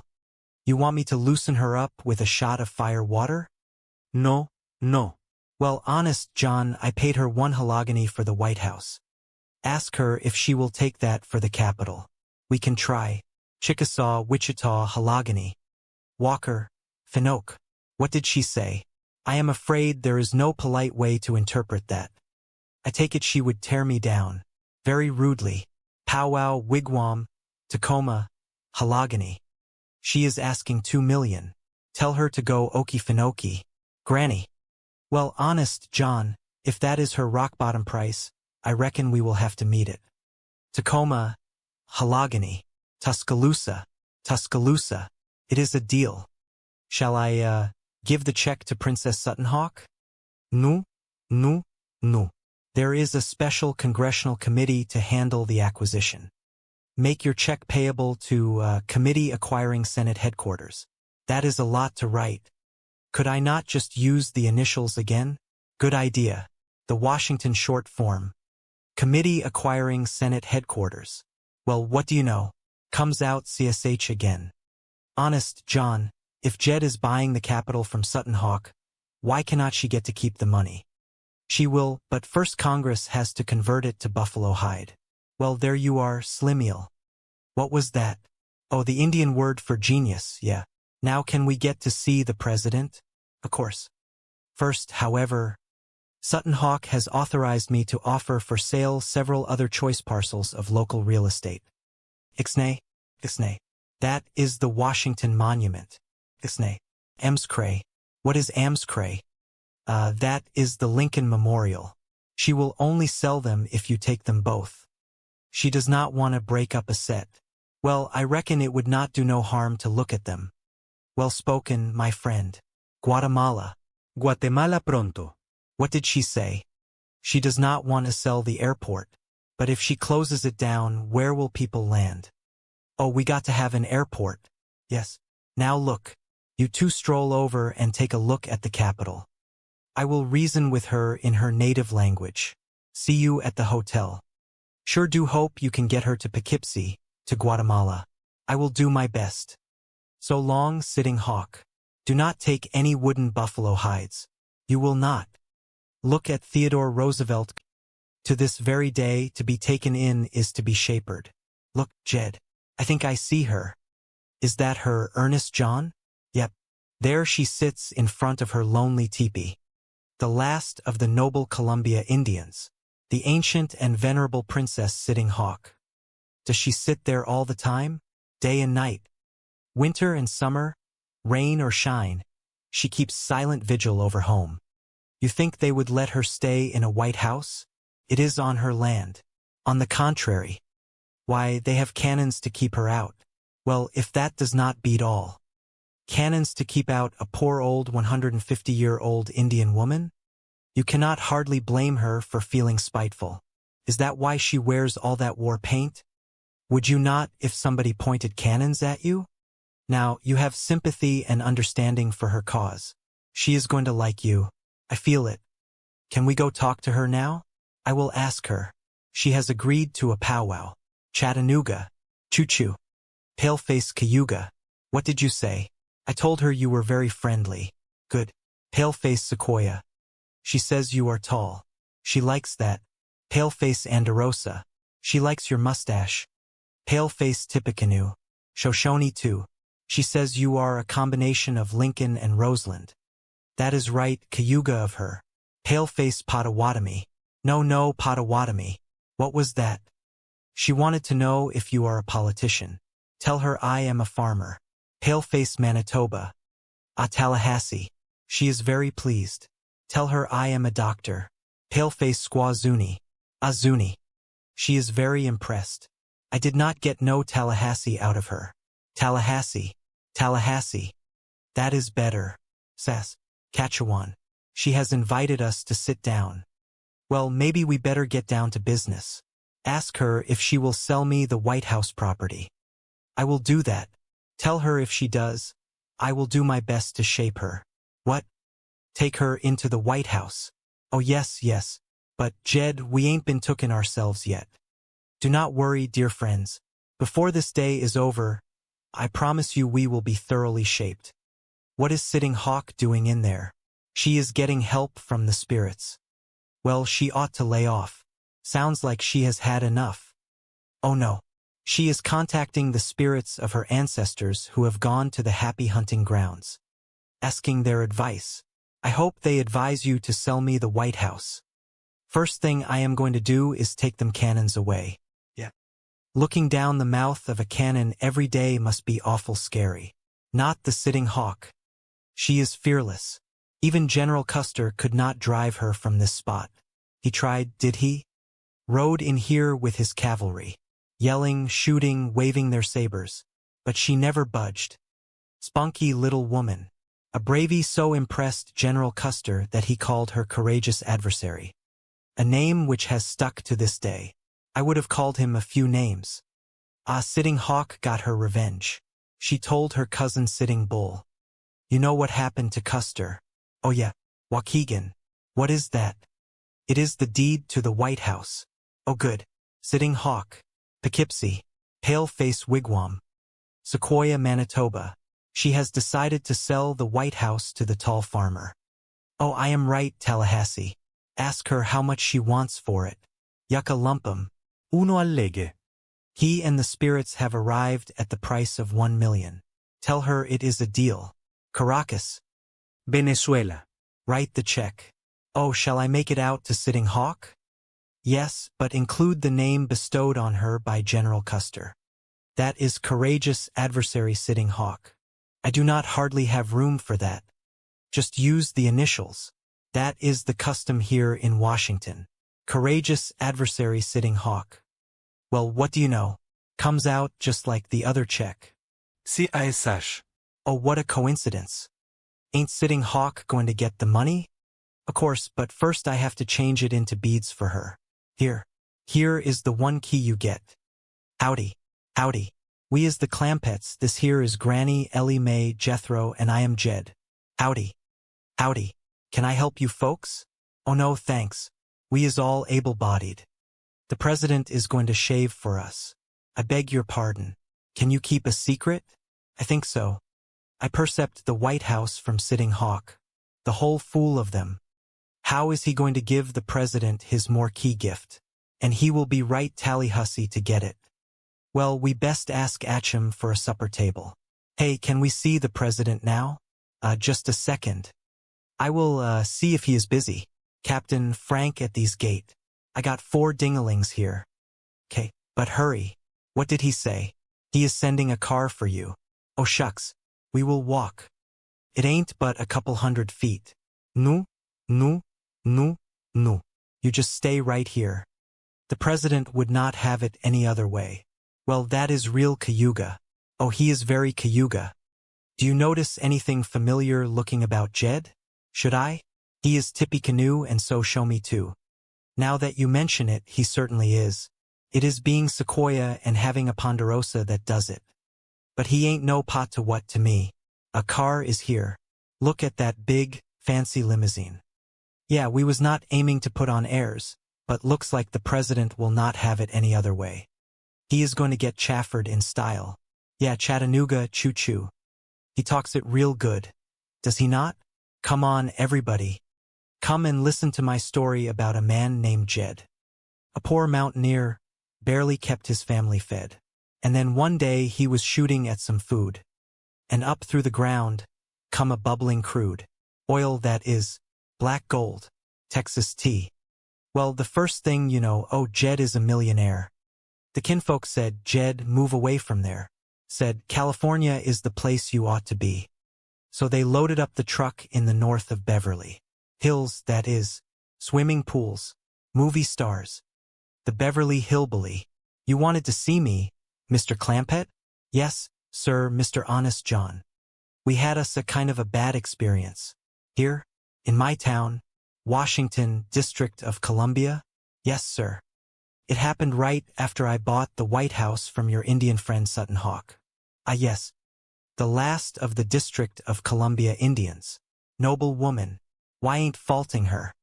It was when we took the deed over to give it to the president we run into the trouble. You tried to see the president without telling me? Oh, we did not want to bother you. We thought we would just drop in, hand him the Waukegan. What? Are you forgetting? Waukegan is Indian for deed. Ah, yes, of course. You gave it the pale-faced pronunciation. Confused me for a moment. But anyway, it was at the gate to the White House where things went wrong. I will say they did. Oh, I am terribly sorry, especially for your sake. Ellie Mae. No, I am Granny. I did it again. It is very confusing. You both look so young and radiant. Well, I do not feel young and radiant. When we tried to see the president, they took us to the calaboose. No. Well, come to think of it, it was not exactly a calaboose. It was more like a hospital. Well, anyway, it was something called a psycho ward. Do you know what that is? Never heard of it. That, my friends, is a place reserved for very important visitors like yourselves. Now that I recollect, they did think that we come from a foreign country. Yeah, a place called Paranoia. There was another country mentioned, too. That is right. They said from the way we looked and acted, we was either paranoics or schizophrenics. Yeah. A natural mistake. There are many of them here in Washington. Well, you would think that after Jed laid out $1 million to buy the White House for him, the president would see us. I will go to the White House right now and speak to the chief. Well, you tell him and his missus that we would like to be invited for vittles. You will be. Vittles and the gold room. Tell the president is missus not to go to no trouble. I will do that. I am sure the First Lady will be very relieved. First Lady? That is how we refer to the president as wife. Did you hear that, Granny? They call her the First Lady. Yeah. I bet the other president is wives would not appreciate a crack like that. Hello? Hello? Hello, where are you? I am trying to scrape off this Indian paint so we can blow top. Blow top. Honey, I have got the Clampett's test with flying colors. Congratulations. Now let me see. Now you are guard number 16. Escape gets a 1 rating. The president will be pleased. Now, do not be surprised if there is a little something extra in your stocking at Christmas. Hold it. Now look, you have proven your efficiency, my good man. Do not press your luck. I may drop you to a B+. Just candy canes and bubble gum in your stocking. Beat it. Beat it? Cavil, 1 word from me and you will be guarding a government igloo in Iceland. I am going to count to 3. If you are not gone, never mind. I think my pigeons have just flown in from the West Coast. Danny, big house the president has got. Nice big yard, too. Lots of room for critters. Reckon he has got a garden and chickens? Likely, I would bet. Well, here is all our stuff. Here you are, Mr. Taxi Driver. Thank you. Now, tell me, what time is the next public tour of the White House? 3 o'clock. Yeah, remember that. I am going to ask questions later. Tell the president I will be there. Mr. Schaefer. Honest, John. Well, bless my soul if it is not the Clampetts. What brings you to Washington, of all places? We is here to see the president. We want to talk to him about the smog problem. We is gonna help him get rid of the stuff. What a coincidence. You just appointed me chairman of a very special committee for that purpose. I am ready to give him my money if I just knew how. Another coincidence. Just happens to be the function of my committee. Are you lying? I try to do my humble bit. Shall I make out the check to the president? As a matter of fact, the check should be made payable to my committee. What is that? Citizens Against Smog Horror. That is quite a lot to write. Just use the initials. Fine. Citizens Against Smog Horror. Now, shall I make it for the whole 95 million? No, no. That might be a bit hard to handle.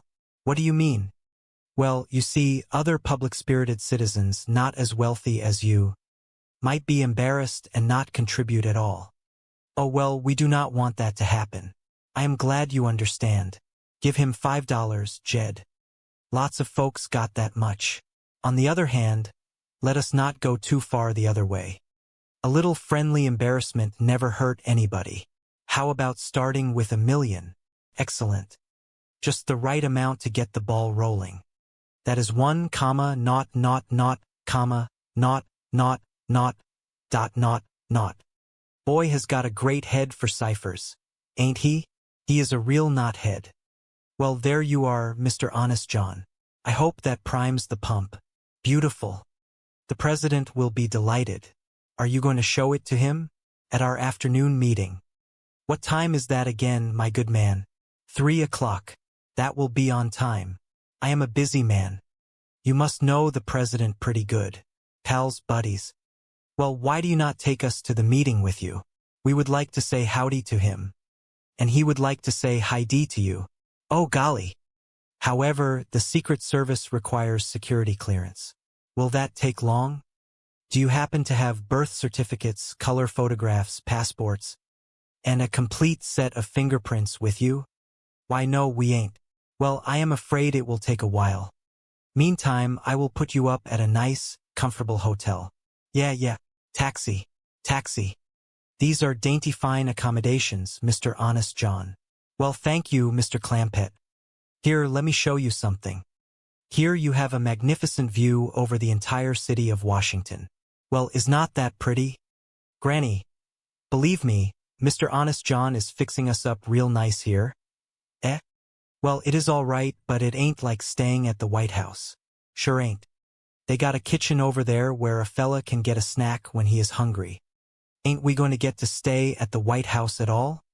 Ellie Mae, do not pay no attention to him, Mr. Honest John. He is acting awful pushy. Not at all. As soon as I have straightened out the matter of security clearance, I am sure the president and his wife will issue you a formal invitation. Oh boy. Well, you tell them that they ain't taking in a family of freeloaders. We will pitch in and help with the housework and the chores. I will make that matter crystal clear to him. We are glad of life to you.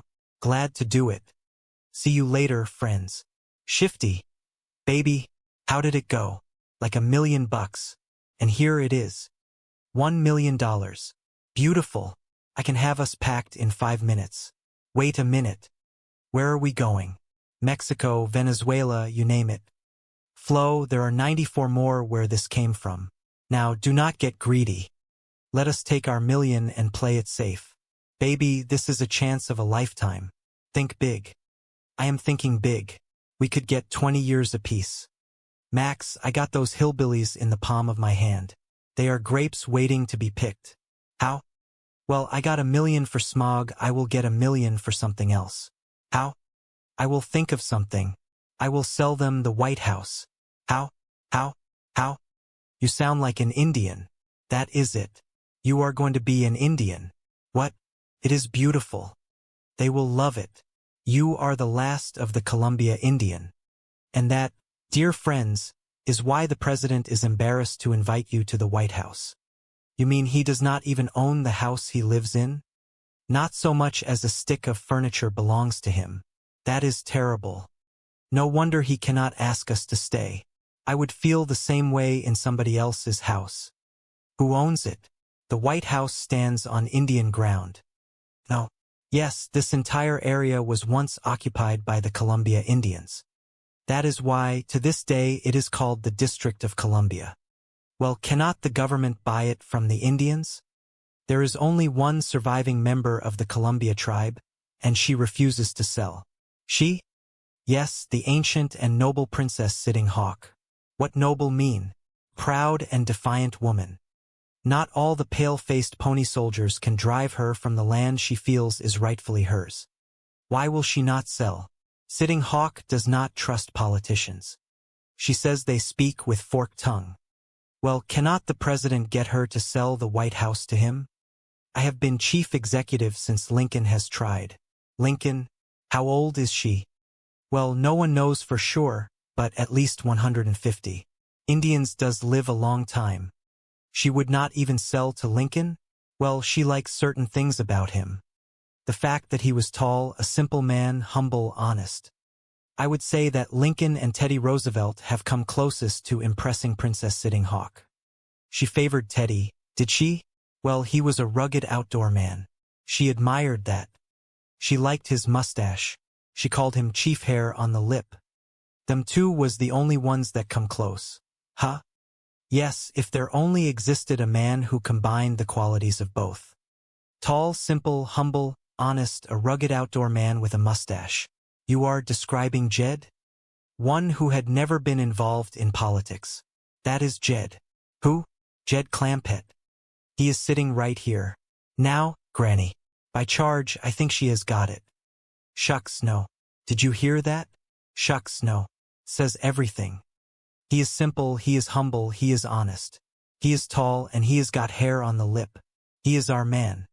Forget it. I cannot handle nothing as important as this. Mr. Clampett, when Andrew Jackson, Old Hickory, was asked to fight the Battle of New Orleans, do you know what he said? Forget it. I cannot handle nothing as important as this. Is that a fact? But he won and you will win. History has chosen you, and you cannot refuse. Do it, Jed. Then we are sure to get an invite to the White House. Well, I ain't gonna do it just for that.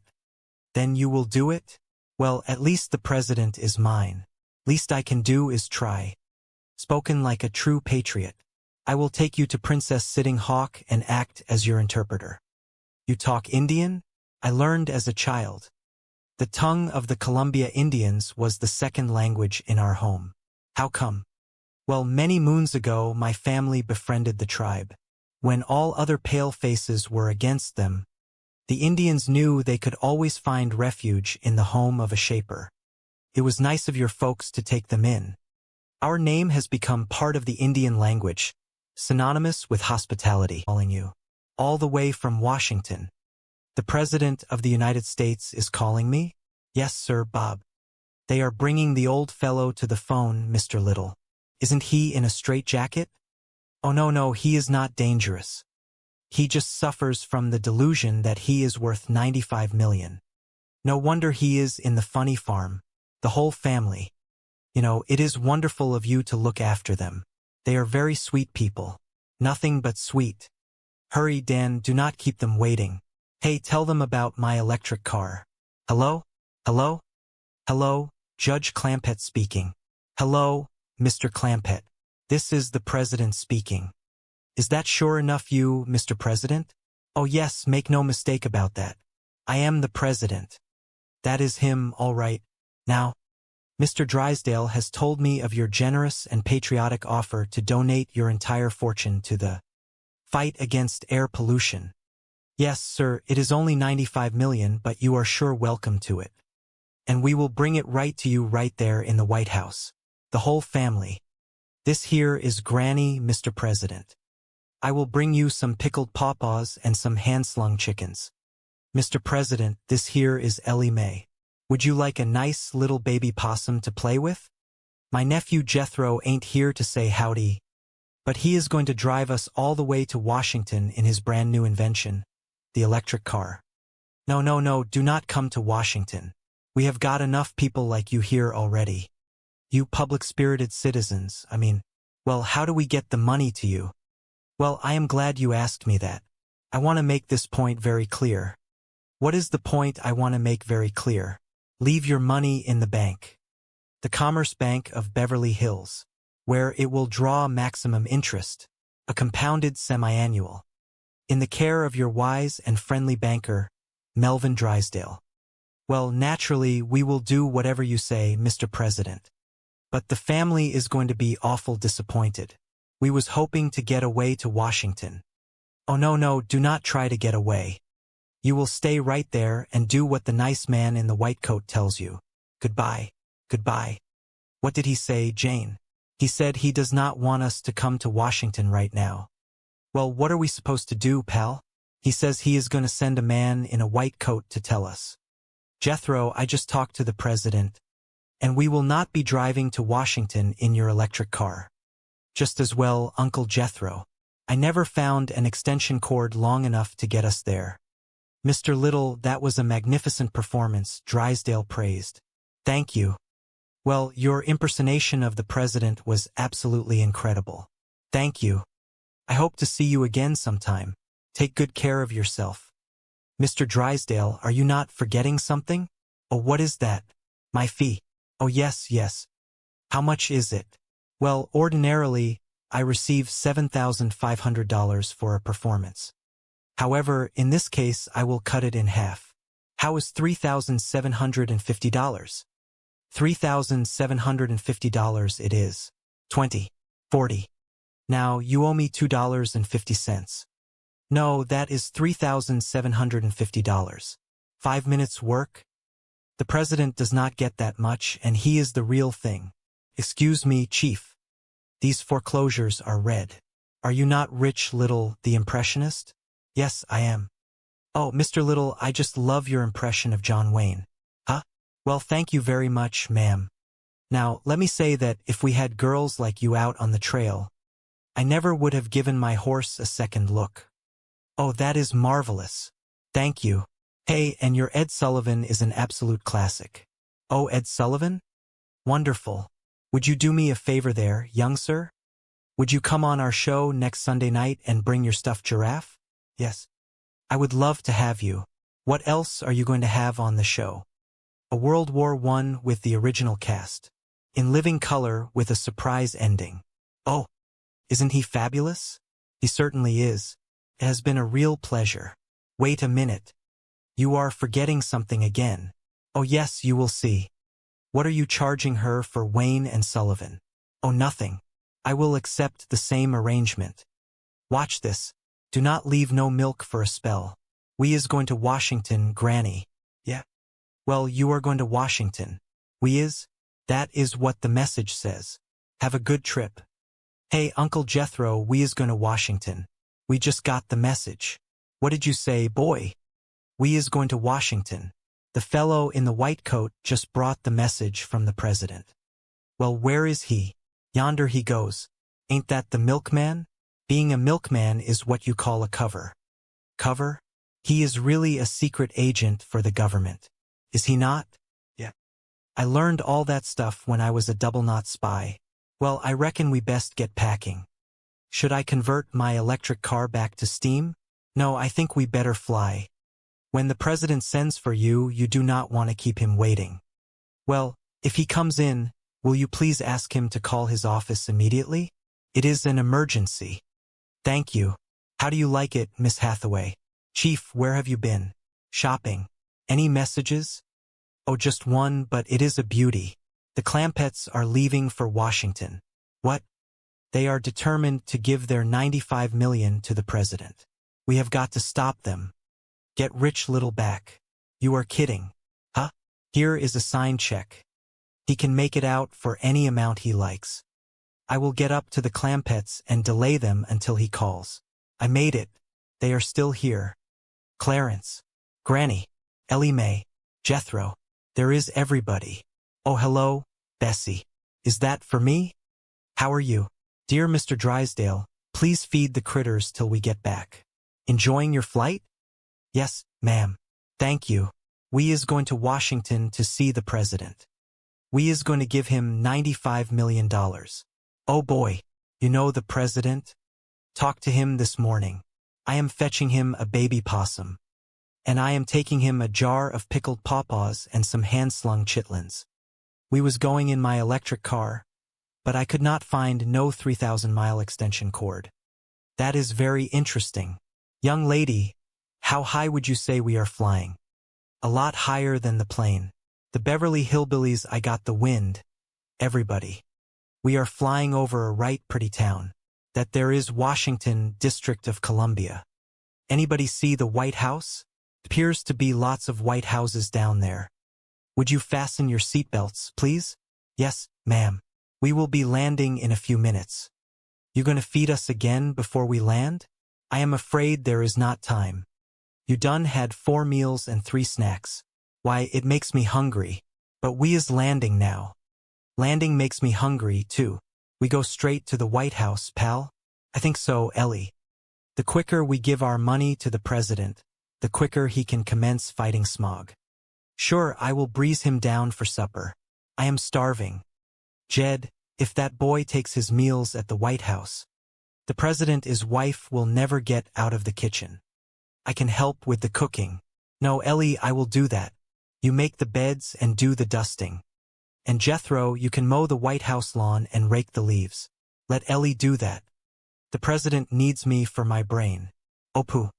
I will likely be in the East Room or someplace sitting on his cabinet. You keep your feet off the president is furniture. Looks like we made it. The climate is on here. See you at the hotel. Shifty, what if they do not show up? They will be here any minute. I checked their flight. How are you going to get past the guard? I will handle it. It is important for the Clampetts to see me coming out of the White House. Okay, good luck, honey. Yeah. Jaffa, Federal Bureau of Investigation. Hold it. What is it? What? The president is waiting. What is it? I need to see your identification. You do not recognize me? Nope. Good. I told you, Edgar, this was a perfect disguise. See you later. Hold it. Look, you are delaying high-level meetings. Now, what do you want? I want to see your pass. My pass? Of course, my pass, but how do you know? I must have left it on the president's desk. I will go get it. Hold it. Now what is it? I cannot let you in without a pass.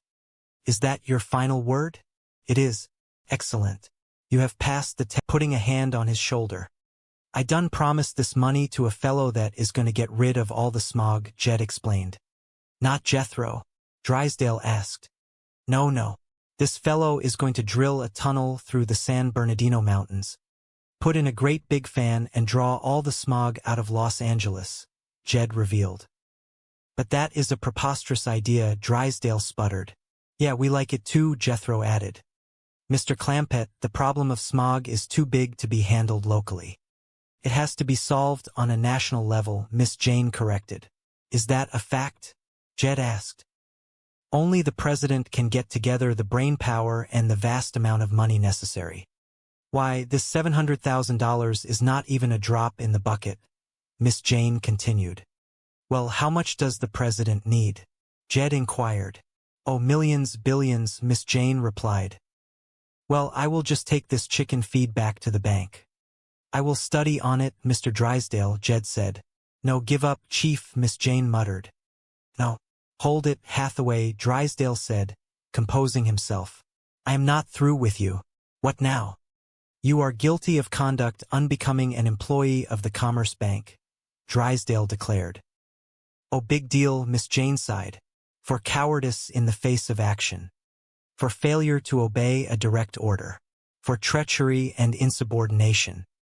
You are hereby dishonorably discharged as a guard and reduced to the rank of secretary, Drysdale announced. Hallelujah, Miss Jane breathed. Do not expect a Christmas bonus this year, Drysdale warned. I have never had a Christmas bonus, she replied.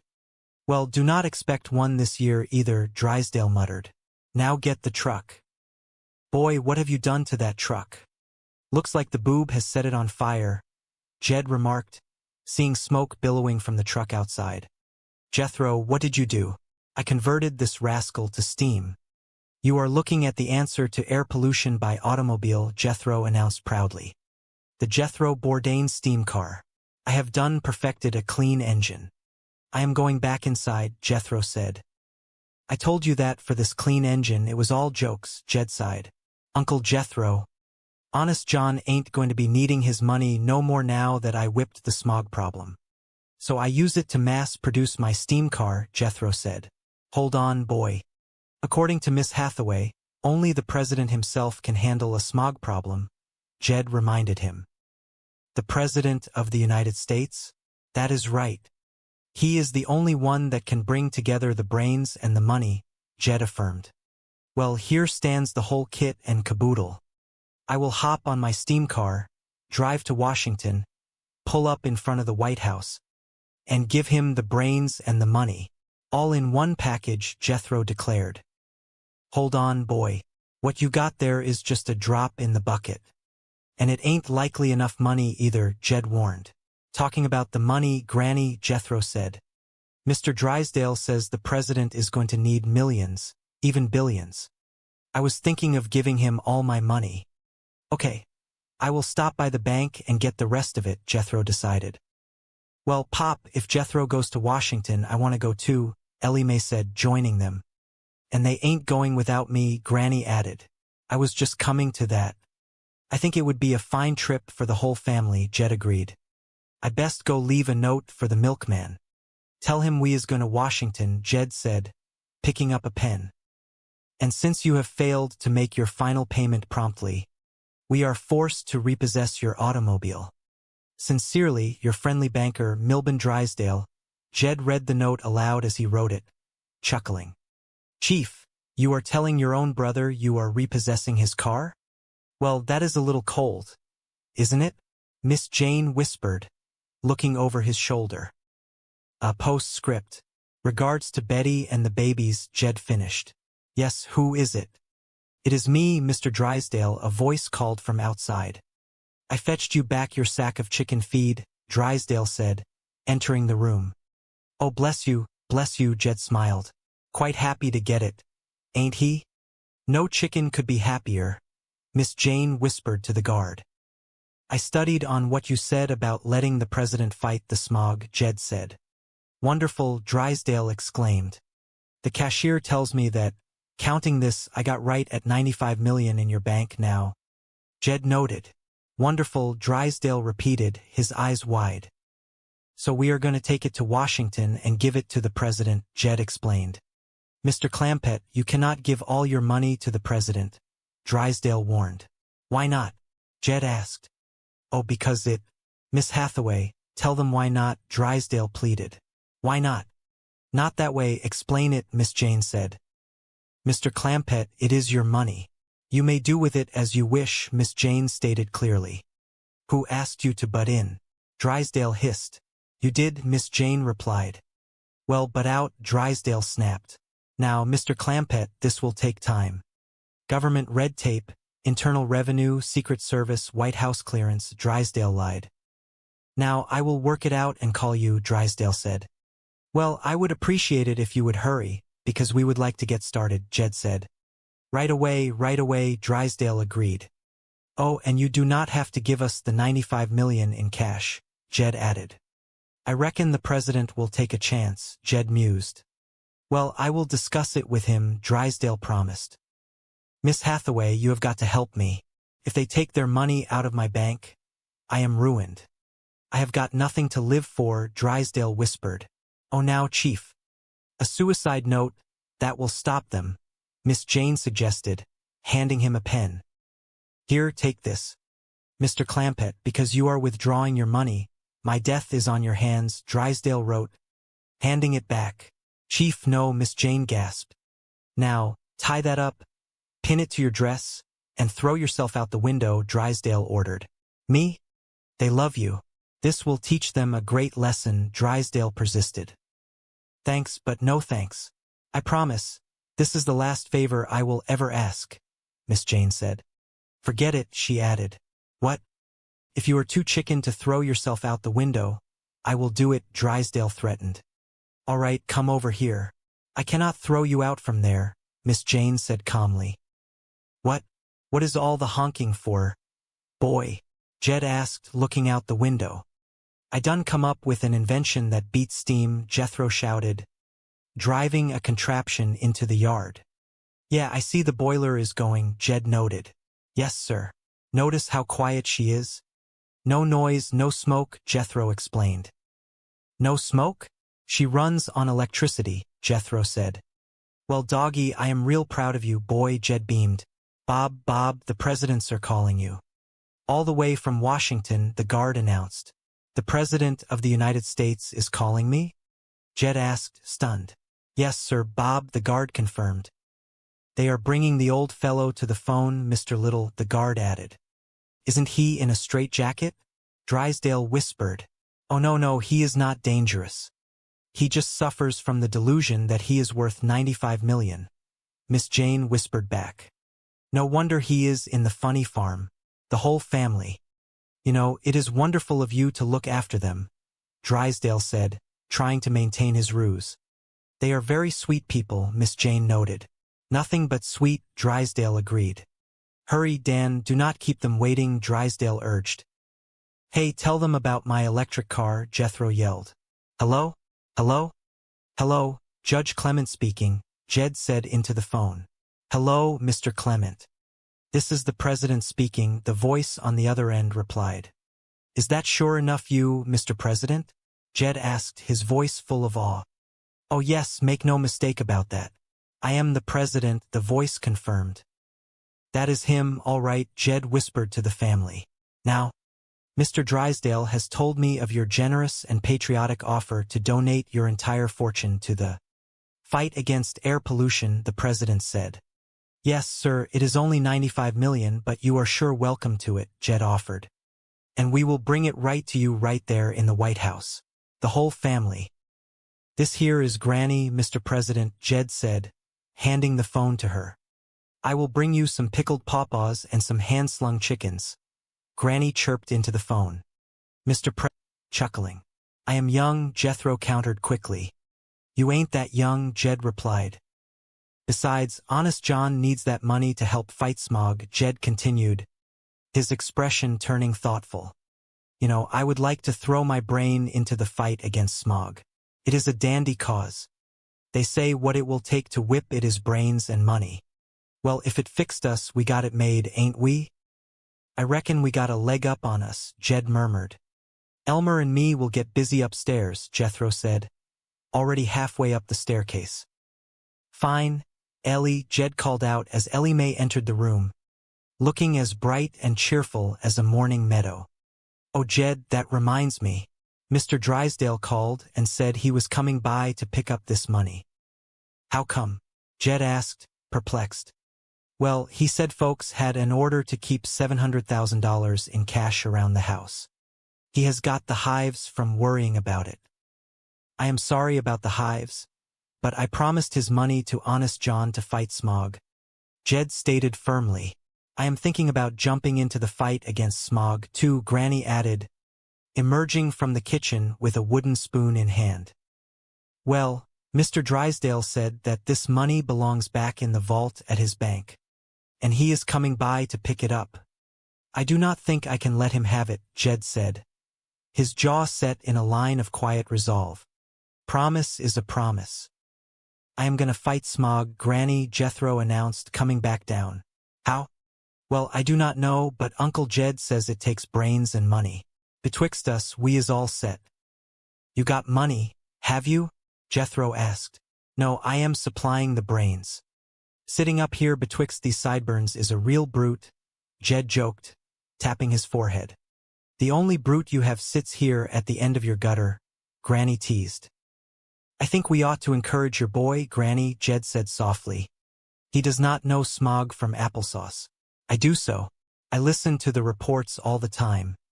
Why, today we is having light eye irritation. But that does not worry me because I got dark eyes, Jethro explained earnestly. That is a great partner you got there, Jed, Granny chuckled. Outside, a sleek black car pulled up the driveway. Mr. Drysdale emerged, looking frantic, his suit slightly disheveled. All right, guard, he snapped to a figure standing stiffly in a uniform. Go in there and get that money, and do not take no for an answer. You forced me to wear this uniform to save paying a guard, but it will not work. Mr. Clapper will recognize me, the figure, none other than Miss Jane Hathaway, protested. I thought of that. So just wear this disguise, Drysdale insisted, thrusting a fake mustache toward her. Looks great. Now get the money, Drysdale commanded. But suppose Mr. Clapper will not let me take it? Miss Jane asked, her voice trembling. Well, you have got a gun, he gestured to a holster. Use it. Oh, geez. Oh, I do not need to shoot him, she muttered. Just fire a couple of shots over his head to show him you mean business, Drysdale persisted. I will not. If you want that money, go and get it yourself, she declared, her dignity momentarily overriding her fear. A fine guard you are. Why, you are a disgrace to that uniform, Drysdale fumed. Inside the mansion, Mr. Clapper, the butler, stood at the door as Drysdale and Miss Jane barged in. Mr. Drysdale, I thought I heard somebody, Clapper said politely. Oh, Mr. Clapper, this guard is here to pick up that $700,000, Drysdale said, ignoring the butler's polite greeting. I do not think I can let him have it, Clapper replied, stepping in front of the pile of cash. Look, whatever you do, do not cross him. His arm, he is a mad dog killer, Drysdale hissed, motioning toward the disguised Miss Jane. Is that a fact? Are you a mad dog killer, Miss Jane? Clapper asked, tilting his head. Of course not, Miss Jane snapped, ripping off the mustache. Miss Hathaway, what are you doing in that uniform? Oh God, if this is your idea of a practical joke, I, for one, do not appreciate it, Clapper said, crossing his arms. Or can I imagine Mr. Clampett is amused either? No, I do not see that she is punished, Mr. Clampett, Clapper said as Jed walked into the room. And I think the proper punishment would be to make her carry out that heavy bag of money. Go get it. Now hold on. She ain't toting out that money, Jed said, his voice calm but authoritative. Well, if you want to forgive her so easily. But keep an eye on her, Drysdale grumbled. Any woman who will dress up like that is watching. Hello, Jethro, Clapper said, nodding to the boy. Howdy, Mr. Drysdale, Jethro greeted, sitting squarely on the money bag. Hey, get up. I need this money, Drysdale pleaded. Uncle Jed does not want you to have it. So I am going to sit here until I think of a way to get rid of the smog. Jethro stated with profound seriousness. Jethro, that is a problem for a genius to solve, Drysdale said, attempting flattery. Thank you. I am working on it, Jethro replied, beaming. Why do you not go out to the kitchen and eat something? Drysdale asked. Thought I would not eat until I figured out a way to whip the smog, Jethro said. Well, go get a stick and hit it. You ain't being no help, Jethro told Drysdale. Well, neither are you. Get up, Drysdale countered. Not until I think of an idea, Jethro insisted. Jethro, get off the money.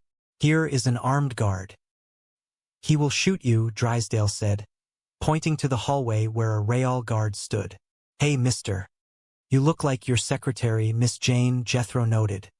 I am, Miss Jane, she sighed, having removed the rest of her disguise. What are you doing wearing that outfit? Jethro asked.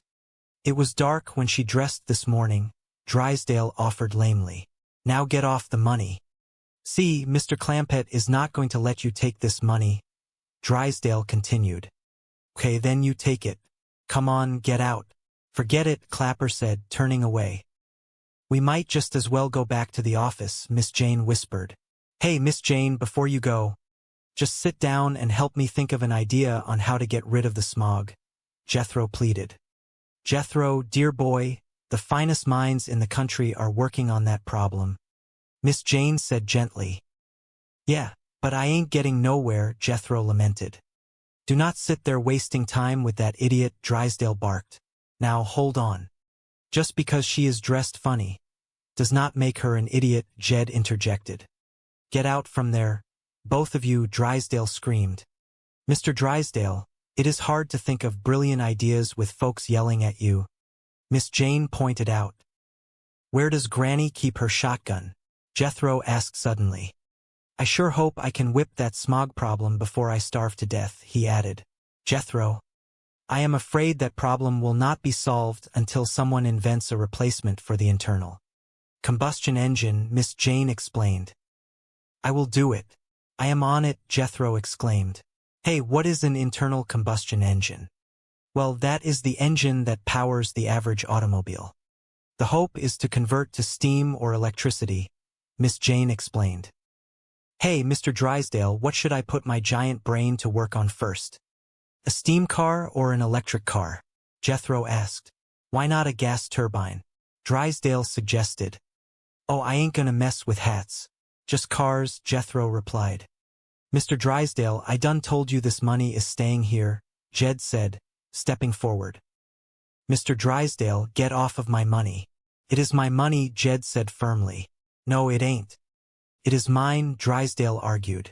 Well, it is my sack, Jethro pointed out. All right, I will dump the money out and you can have the sack, Drysdale offered. Good. Just dump it in that truck out front. It is staying here, Jed concluded. But it is not safe here, Drysdale warned. Why, until you showed up, it was, Jed replied. What? No, it is going back into my vault, Drysdale insisted. Oh, Chief, the guard called out. Do not stand there, Hathaway. Use your gun, Drysdale commanded. That is an excellent idea. Stand back, Mr. Clampett. I should hate to hit you, she said, pulling a toy cap gun from her pocket. You traitor, Drysdale gasped. Mr. Drysdale, get a hold of yourself, Jed said, entertained the idea of borrowing a portion of it as an advance against his meager allowance, though he quickly realized the math did not favor him. The conversation shifted to the pressing issue of the day. Smog. It was a topic that had captured the collective imagination of the nation, and Jed, ever the optimist, believed that with enough brainpower and a bit of capital, even the most daunting problems could be solved. Granny, ever the skeptic of modern ailments, listened with a mixture of curiosity and grit. She took pride in her own sharp eyes, noting that while others complained of irritation, her dark, seasoned eyes remained unaffected. Meanwhile, at the Commerce Bank of Beverly Hills, Mr. Drysdale was experiencing his own version of distress. The presence of such a vast amount of cash in the Clampett household was a source of constant anxiety for him. He was a man who lived by the sanctity of the vault, and the idea of $700,000 sitting loosely in a house was enough to give him hives. His assistant, Miss Hathaway, found herself caught in the middle, tasked with the improbable duty of retrieving the money from the eccentric, yet immovable, Clampetts. Her attempts to secure the funds led to a series of comedic misunderstandings. Dressed in a guard's uniform that felt entirely foreign to her dignified nature, Miss Hathaway navigated the complexities of Jed's polite yet firm refusal. Jed, while respectful of Mr. Drysdale's concerns, felt a deeper obligation to the cause of fighting smog, believing that if he and his family could contribute to such a noble goal, it was a responsibility they ought to embrace. Jethro, taking inspiration from the talk of innovation, decided that he too would join the fight. With a grand, if slightly misguided, vision, he set to work on his own inventions. He sought to replace the internal combustion engine, convinced that he possessed the genius required to revolutionize automotive travel. His efforts, while chaotic, highlighted the endearing quality of the Clampetts. They never shied away from a challenge, no matter how far outside their expertise it might lie. As the days turned into weeks, the ambition of the Clampett family to make a difference grew. They heard tales of the nation's capital, Washington, where the finest minds gathered to address the problems of the modern world. The idea of traveling there to offer their resources and their humble, hard-working spirit began to take hold. They envisioned a journey that would be more than just a visit. It would be a mission. They navigated the complexities of life in the city with the same grace they had displayed in the mountains, whether it was dealing with bankers, secret agents, or the confusion of being mistaken for others. They remained steadfast in their identity. They were not merely hillbillies lost in a strange land. They were pioneers of a different sort, bringing the simple, honest values of their heritage to a world that often seemed to have forgotten them. In their interactions with the people of Washington, the Clampetts encountered many who sought to take advantage of their generosity. Honest John, a master of deception, tried repeatedly to divert their funds into his own coffers, presenting himself as a selfless crusader for the public good. Yet, through it all, Jed's unwavering faith in the goodness of others and his own grounded nature protected them. He saw the world not through the lens of cynicism, but through the lens of community and shared endeavor. One of the most remarkable chapters of their Washington adventure involved the legendary figure of Princess Sitting Hawk, the last of the noble Columbia Indians. The story that Honest John spun of land rights and the history of the District of Columbia was a testament to his ability to weave a narrative that appealed to the Clampett sense of justice and fairness. To Jed, the prospect of helping someone who had been wronged, and perhaps in the process doing something as grand as purchasing the White House to gift back to the nation, was a call he could not ignore.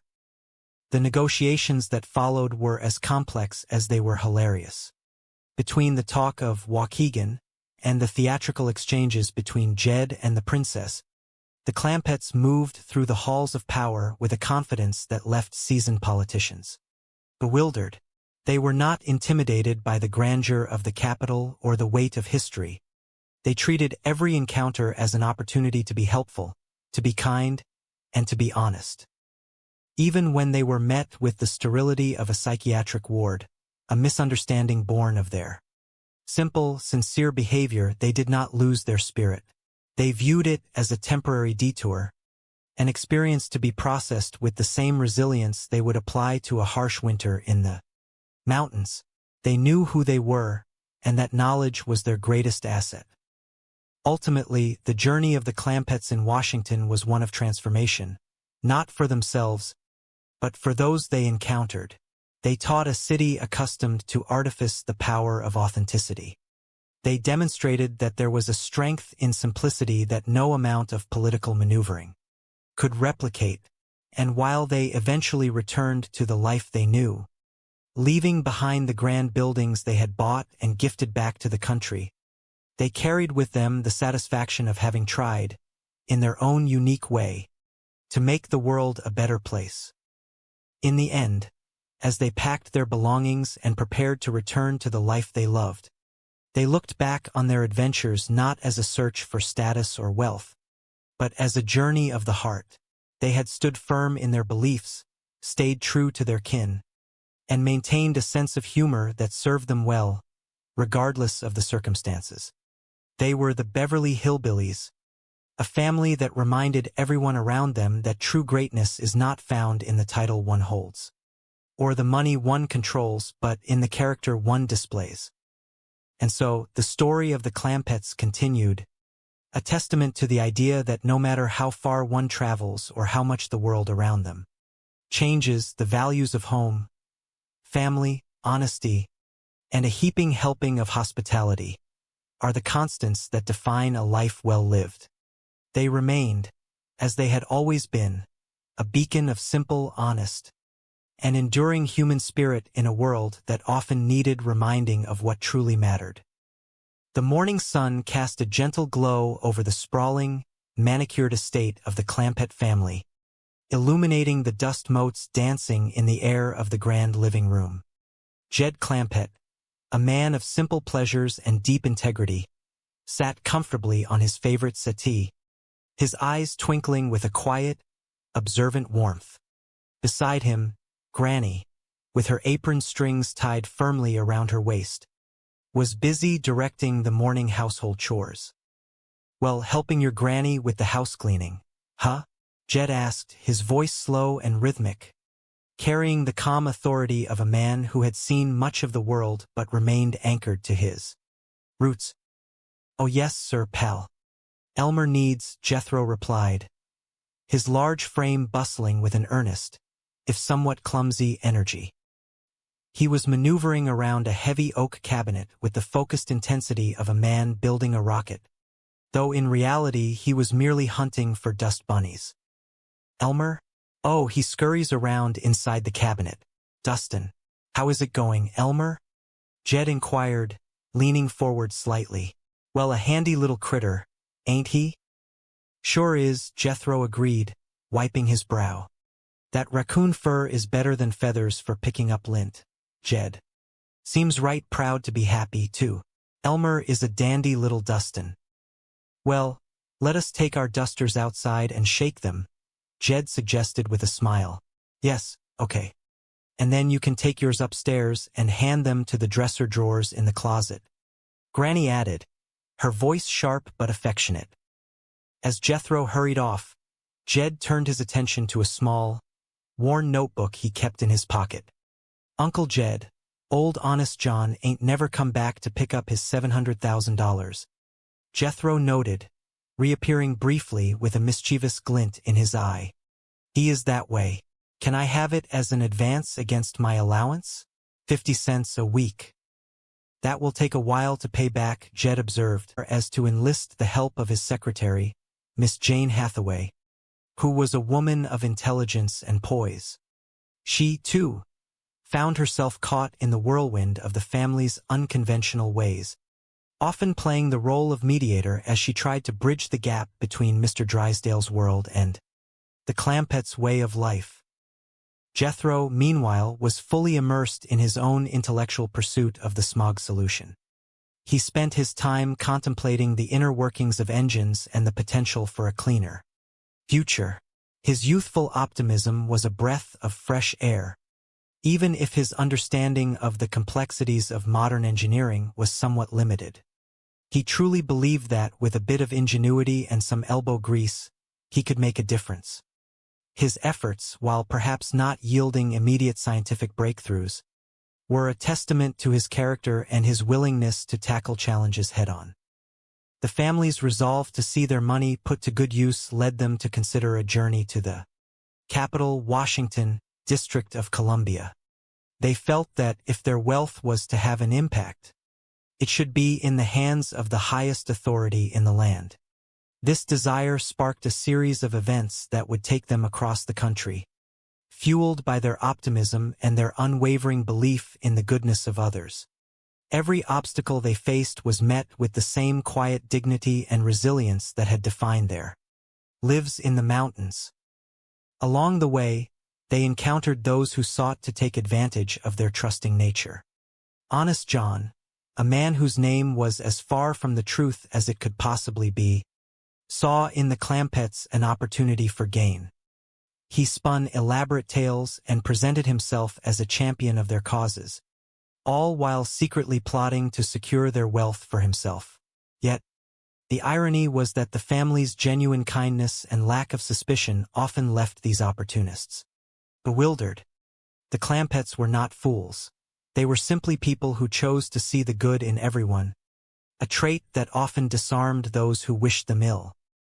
The journey to Washington was filled with moments of wonder for the family. They were a sight to behold, a group of people who moved through the world with a sense of purpose and a lack of pretense that was rare in the circles they now frequented. They met their challenges with humor and a deep, abiding love for one another. Whether they were navigating the complexities of high society or finding themselves in the middle of a bureaucratic misunderstanding, they remained true to who they were. When they finally arrived at their destination, the sheer scale of the city was overwhelming. Yet, they approached it with the same curiosity and openness they had brought to Beverly Hills. They were guided by their mission, the desire to contribute to a world that was better than the one they had found. Their interactions with those they met, from the officials they sought out to the people on the street, were always marked by a sincerity that was disarming. Throughout all these adventures, the family's bond never wavered. They were a unit, a singular entity that faced the world with strength and grace. They learned that wealth, while useful, was not the most important thing they possessed.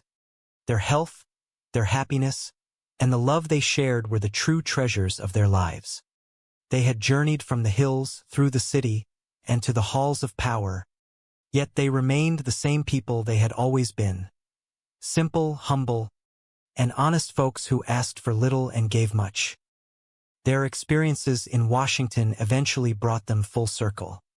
They came to understand that the problems of the world were complex, and that the solutions were not always found in simple actions. Yet the lessons they had learned remained.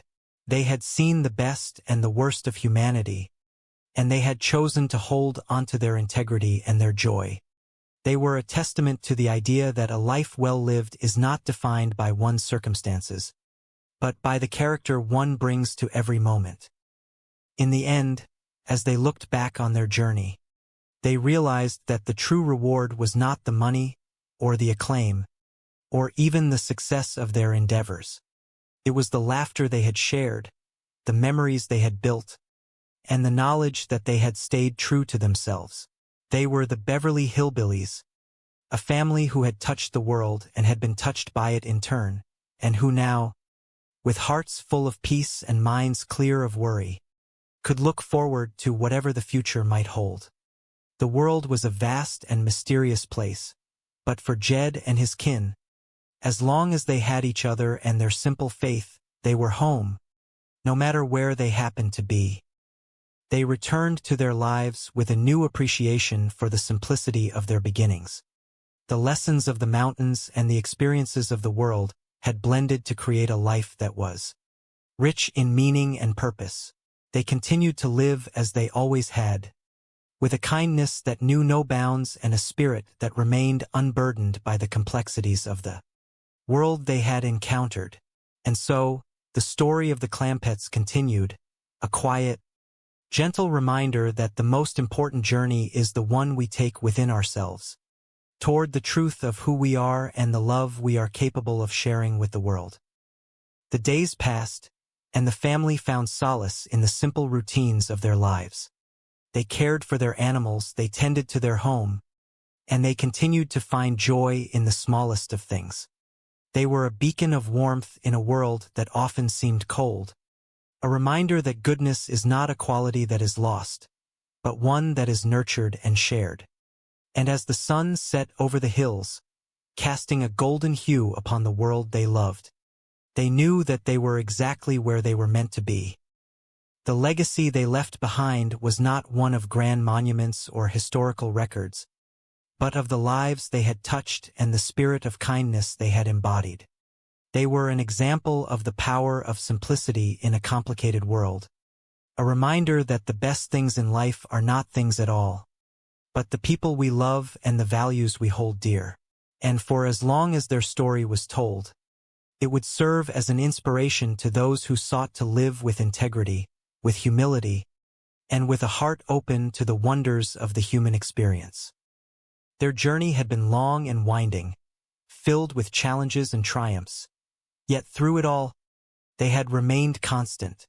They had shown that even in the face of the unknown, one could walk with confidence if they were guided by love.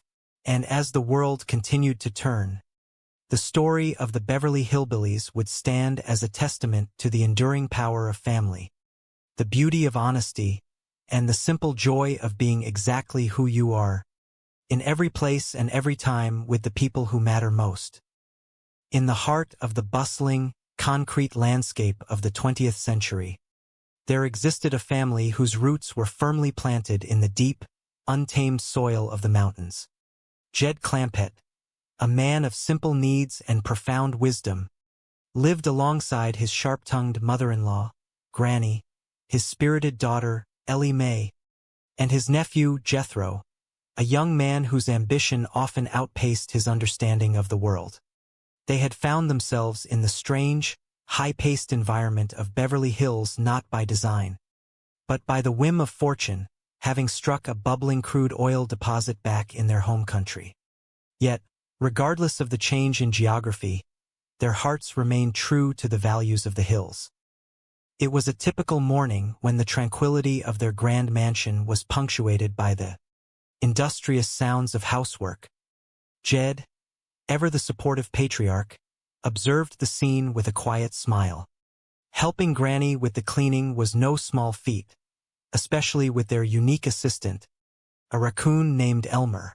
Elmer was a curious little creature, scurrying through the cabinets with a level of enthusiasm that was nothing short of charming. Jed watched as the raccoon groomed the dust with his fur, proving himself far more efficient than any man-made feather duster.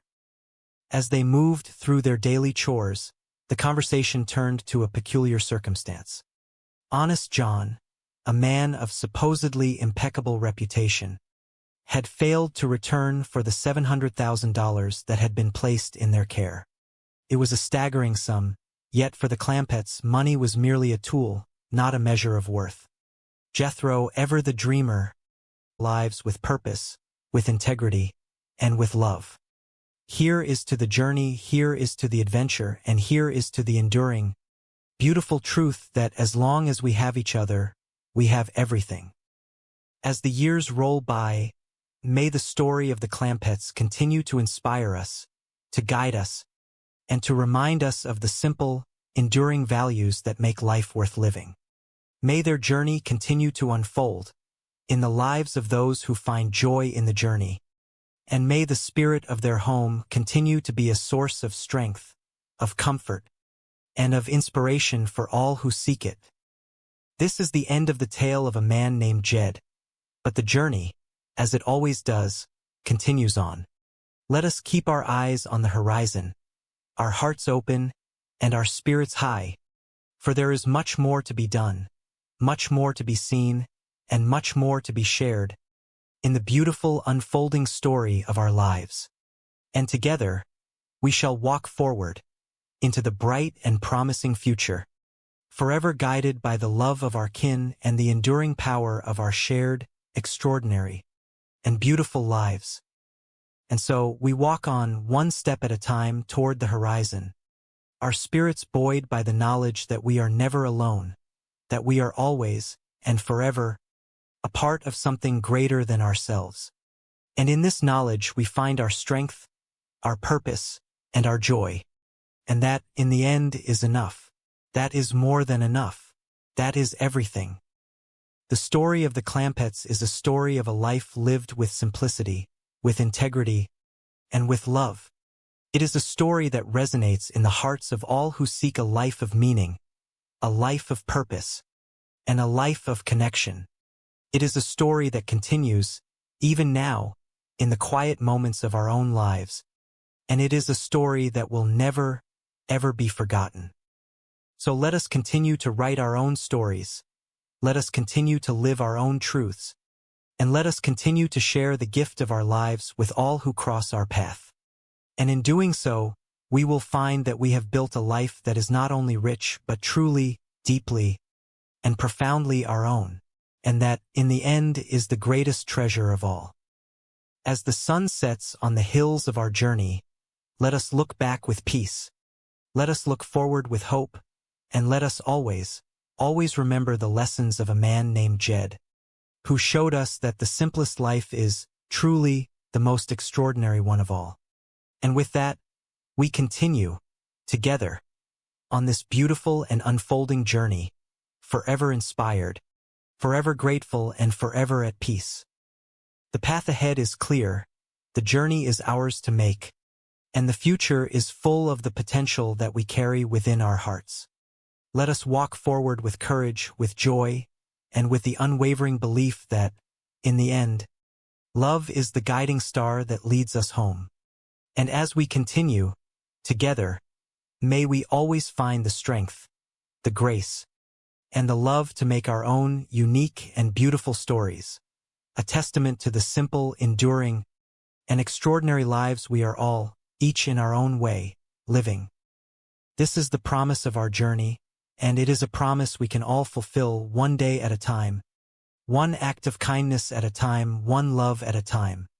And so, we continue, forever onward, forever upward, forever inspired by the enduring, beautiful, and simple story of a man named Jed and the family who changed the world, one small act of kindness at a time. For we are all in this together, on a journey that is as old as the hills and as new as the sunrise.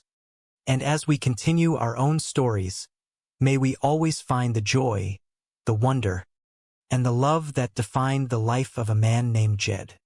And may we always, always keep our hearts open to the beauty of the world, for that is the true, enduring, and wonderful secret to a life lived well. The story goes on, as it must, and our paths will continue to unfold, in ways that we cannot always see, but that we can always trust. And as we continue our journey, let us do so with a heart full of hope, a spirit of adventure, and a commitment to living our own lives with the same integrity and love that Jed and his family brought to theirs. For in the end, we are all part of the same great story, a story of humanity, of connection, and of the enduring power of love. And as long as we keep that in our hearts, we will always find our way. We will always find our purpose, and we will always, always be rich beyond measure. And that, in truth, is the most wonderful, enduring, and beautiful story of all. So let us keep our heads held high, our spirits lifted, and our hearts open to all that the future holds. For we are on a journey that is truly worth taking, and the lives we live are, indeed, a treasure beyond words. And as we continue to walk our own unique, individual, and beautiful paths, may we always remember that we are never truly alone, for we are forever connected by the simple, enduring, and beautiful story of a life lived with heart. As the stars shine down on the paths we have walked and the paths we have yet to travel, let them be a reminder of the infinite, unfolding, and beautiful journey that we are all, together, on. And let us move forward with the same hope, the same courage, and the same love that defined the life of a man named Jed, knowing that the story of our lives is truly our greatest gift, and it is a gift that we are all each and every day creating, sharing, and living. And so we continue one step, one moment, one love at a time, forever inspired by the simple, enduring, and extraordinary life of a man who showed us all that even the most modest life is a masterpiece. If only we have the courage to live it with purpose, with integrity, and with love. And that truly is all we need to find our way home. The journey continues, and our story is, even now, still being written. May it be a story of joy, of connection, of kindness, and of love. And may it be a story that we are proud to share, proud to live, and proud to pass on to those who come after us. For that is the true, enduring, and beautiful legacy of a life lived well. And it is a legacy that will never, ever fade. So, let us go forth, let us live, and let us love. For the journey is beautiful, the life is precious, and the story, our story, is one that will continue to shine, long after the stars have faded and the sun has set on the hills we call home. And as we continue, together, may we always find the courage to follow our hearts, the strength to face the journey, and the love to make it all worthwhile. For this is our time, this is our life, and this is our beautiful unfolding, an extraordinary story. And as we walk forward into the bright and promising future, let us remember the wisdom of a man named Jed, who reminded us all that the most important things in life are not things at all. They are the people we love, the kindness we share, and the simple, quiet joy of a life lived well. And with that, we continue forever onward, forever inspired, forever grateful, and forever at peace. For our story is a beautiful one, and it is a story that, in the end, is truly, deeply, and profoundly our own. And that, my friends, is enough. That is everything. That is the true, enduring, and wonderful beauty of our lives. The world is waiting for your story, and it is a story that is worth telling, worth living, and worth sharing. So, be the light, be the love, and be the one who makes a difference. For that is the calling of a life lived with heart, and it is a calling that we can all, each and every day, fulfill with passion, with purpose, and with love.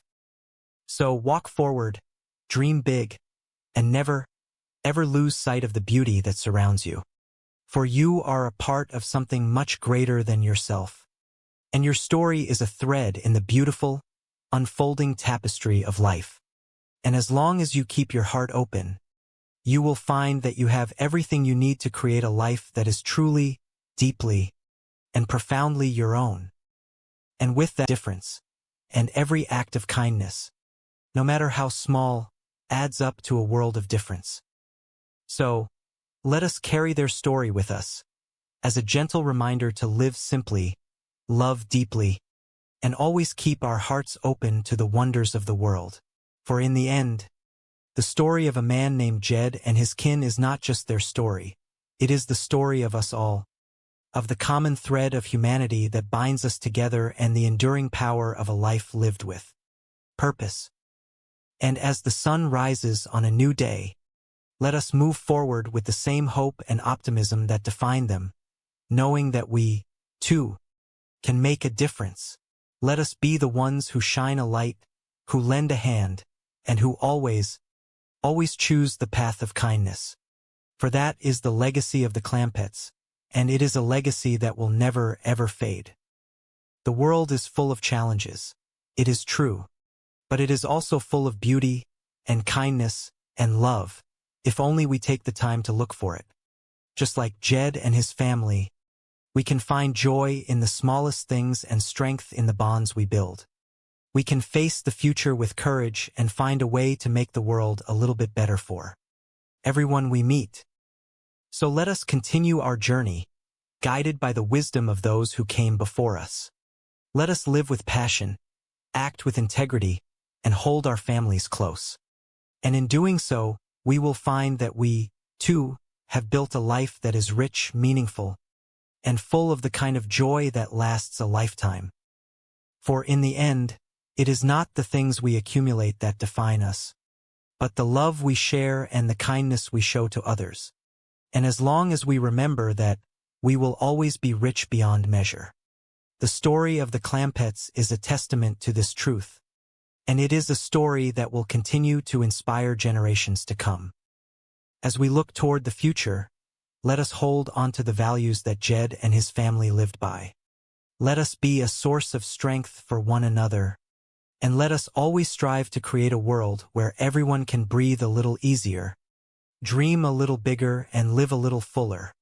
This is the promise of a life lived with heart, and it is a promise we can all keep, each and every day. So, here is to the simple life and the profound lessons it holds. Here is to the laughter that fills a home, the kindness that touches a heart, and the love that connects us all. Here is to the Clampetts, and the enduring legacy they have left behind. A legacy of hope, of humanity, and of a life lived truly, authentically, and well. May we all find our own way just as they did, and may we find the courage to follow our hearts wherever they may lead. For the path of the heart is the only one worth taking, and it is the path that leads, ultimately, to a life of joy and fulfillment. And that, in the end, is what we all seek. That is what we are all here for. And as we continue our own journey, let us remember the lessons we have learned along the way. Let us be kind, let us be true, and let us always cherish the gift of life and the people who make it beautiful. For in the end, that is all that really matters. That is the true measure of a life well lived.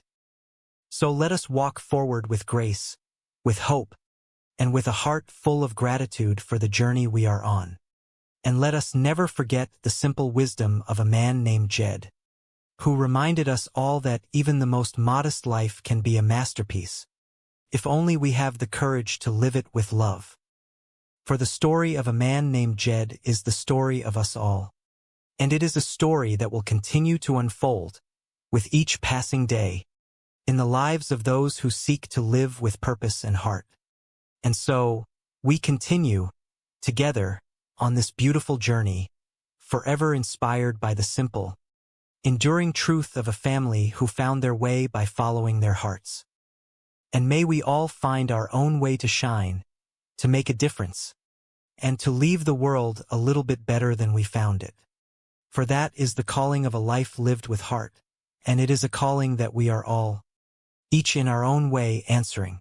And so we continue ever onward, ever upward, forever guided by the light of the ones who showed us the way. As the stars continue to shine above, let them be a reminder of the infinite possibilities that lie before us.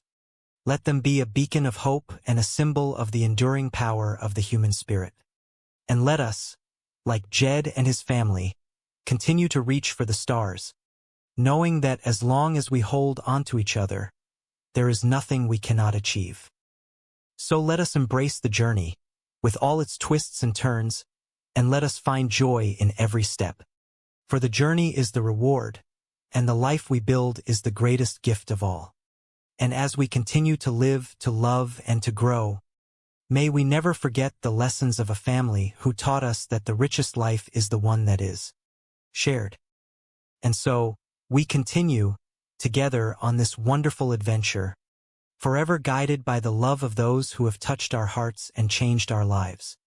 And though the path may be long and the challenges may be great, we know that as long as we have each other, we have everything we need to find our way, to live our dreams, and to create a world that is worthy of the love we share. This is our story, and it is a story that will continue to be told, in the small moments of our lives, in the kindness we show to others, and in the enduring power of the love that connects us all. And as we continue to live out our own stories, may we always remember the lessons of a man named Jed and the family who showed us that the simple life is, in truth, the most extraordinary one of all. For we are all travelers walking our own paths, and in the end, it is the love we share and the kindness we show that defines us. So let us walk with pride, with hope, and with a heart full of gratitude. For the journey is beautiful, and the life we share is, truly, a gift. And as we continue on our way, let us hold onto the lessons of the past. As we look with excitement toward the future, knowing that as long as we remain true to ourselves, the best is yet to come. The world waits for no one, and life is a fleeting and precious thing. Let us make the most of every moment. Let us cherish the people who make our lives complete. And let us always strive to live with purpose, with integrity, and with a heart full of love.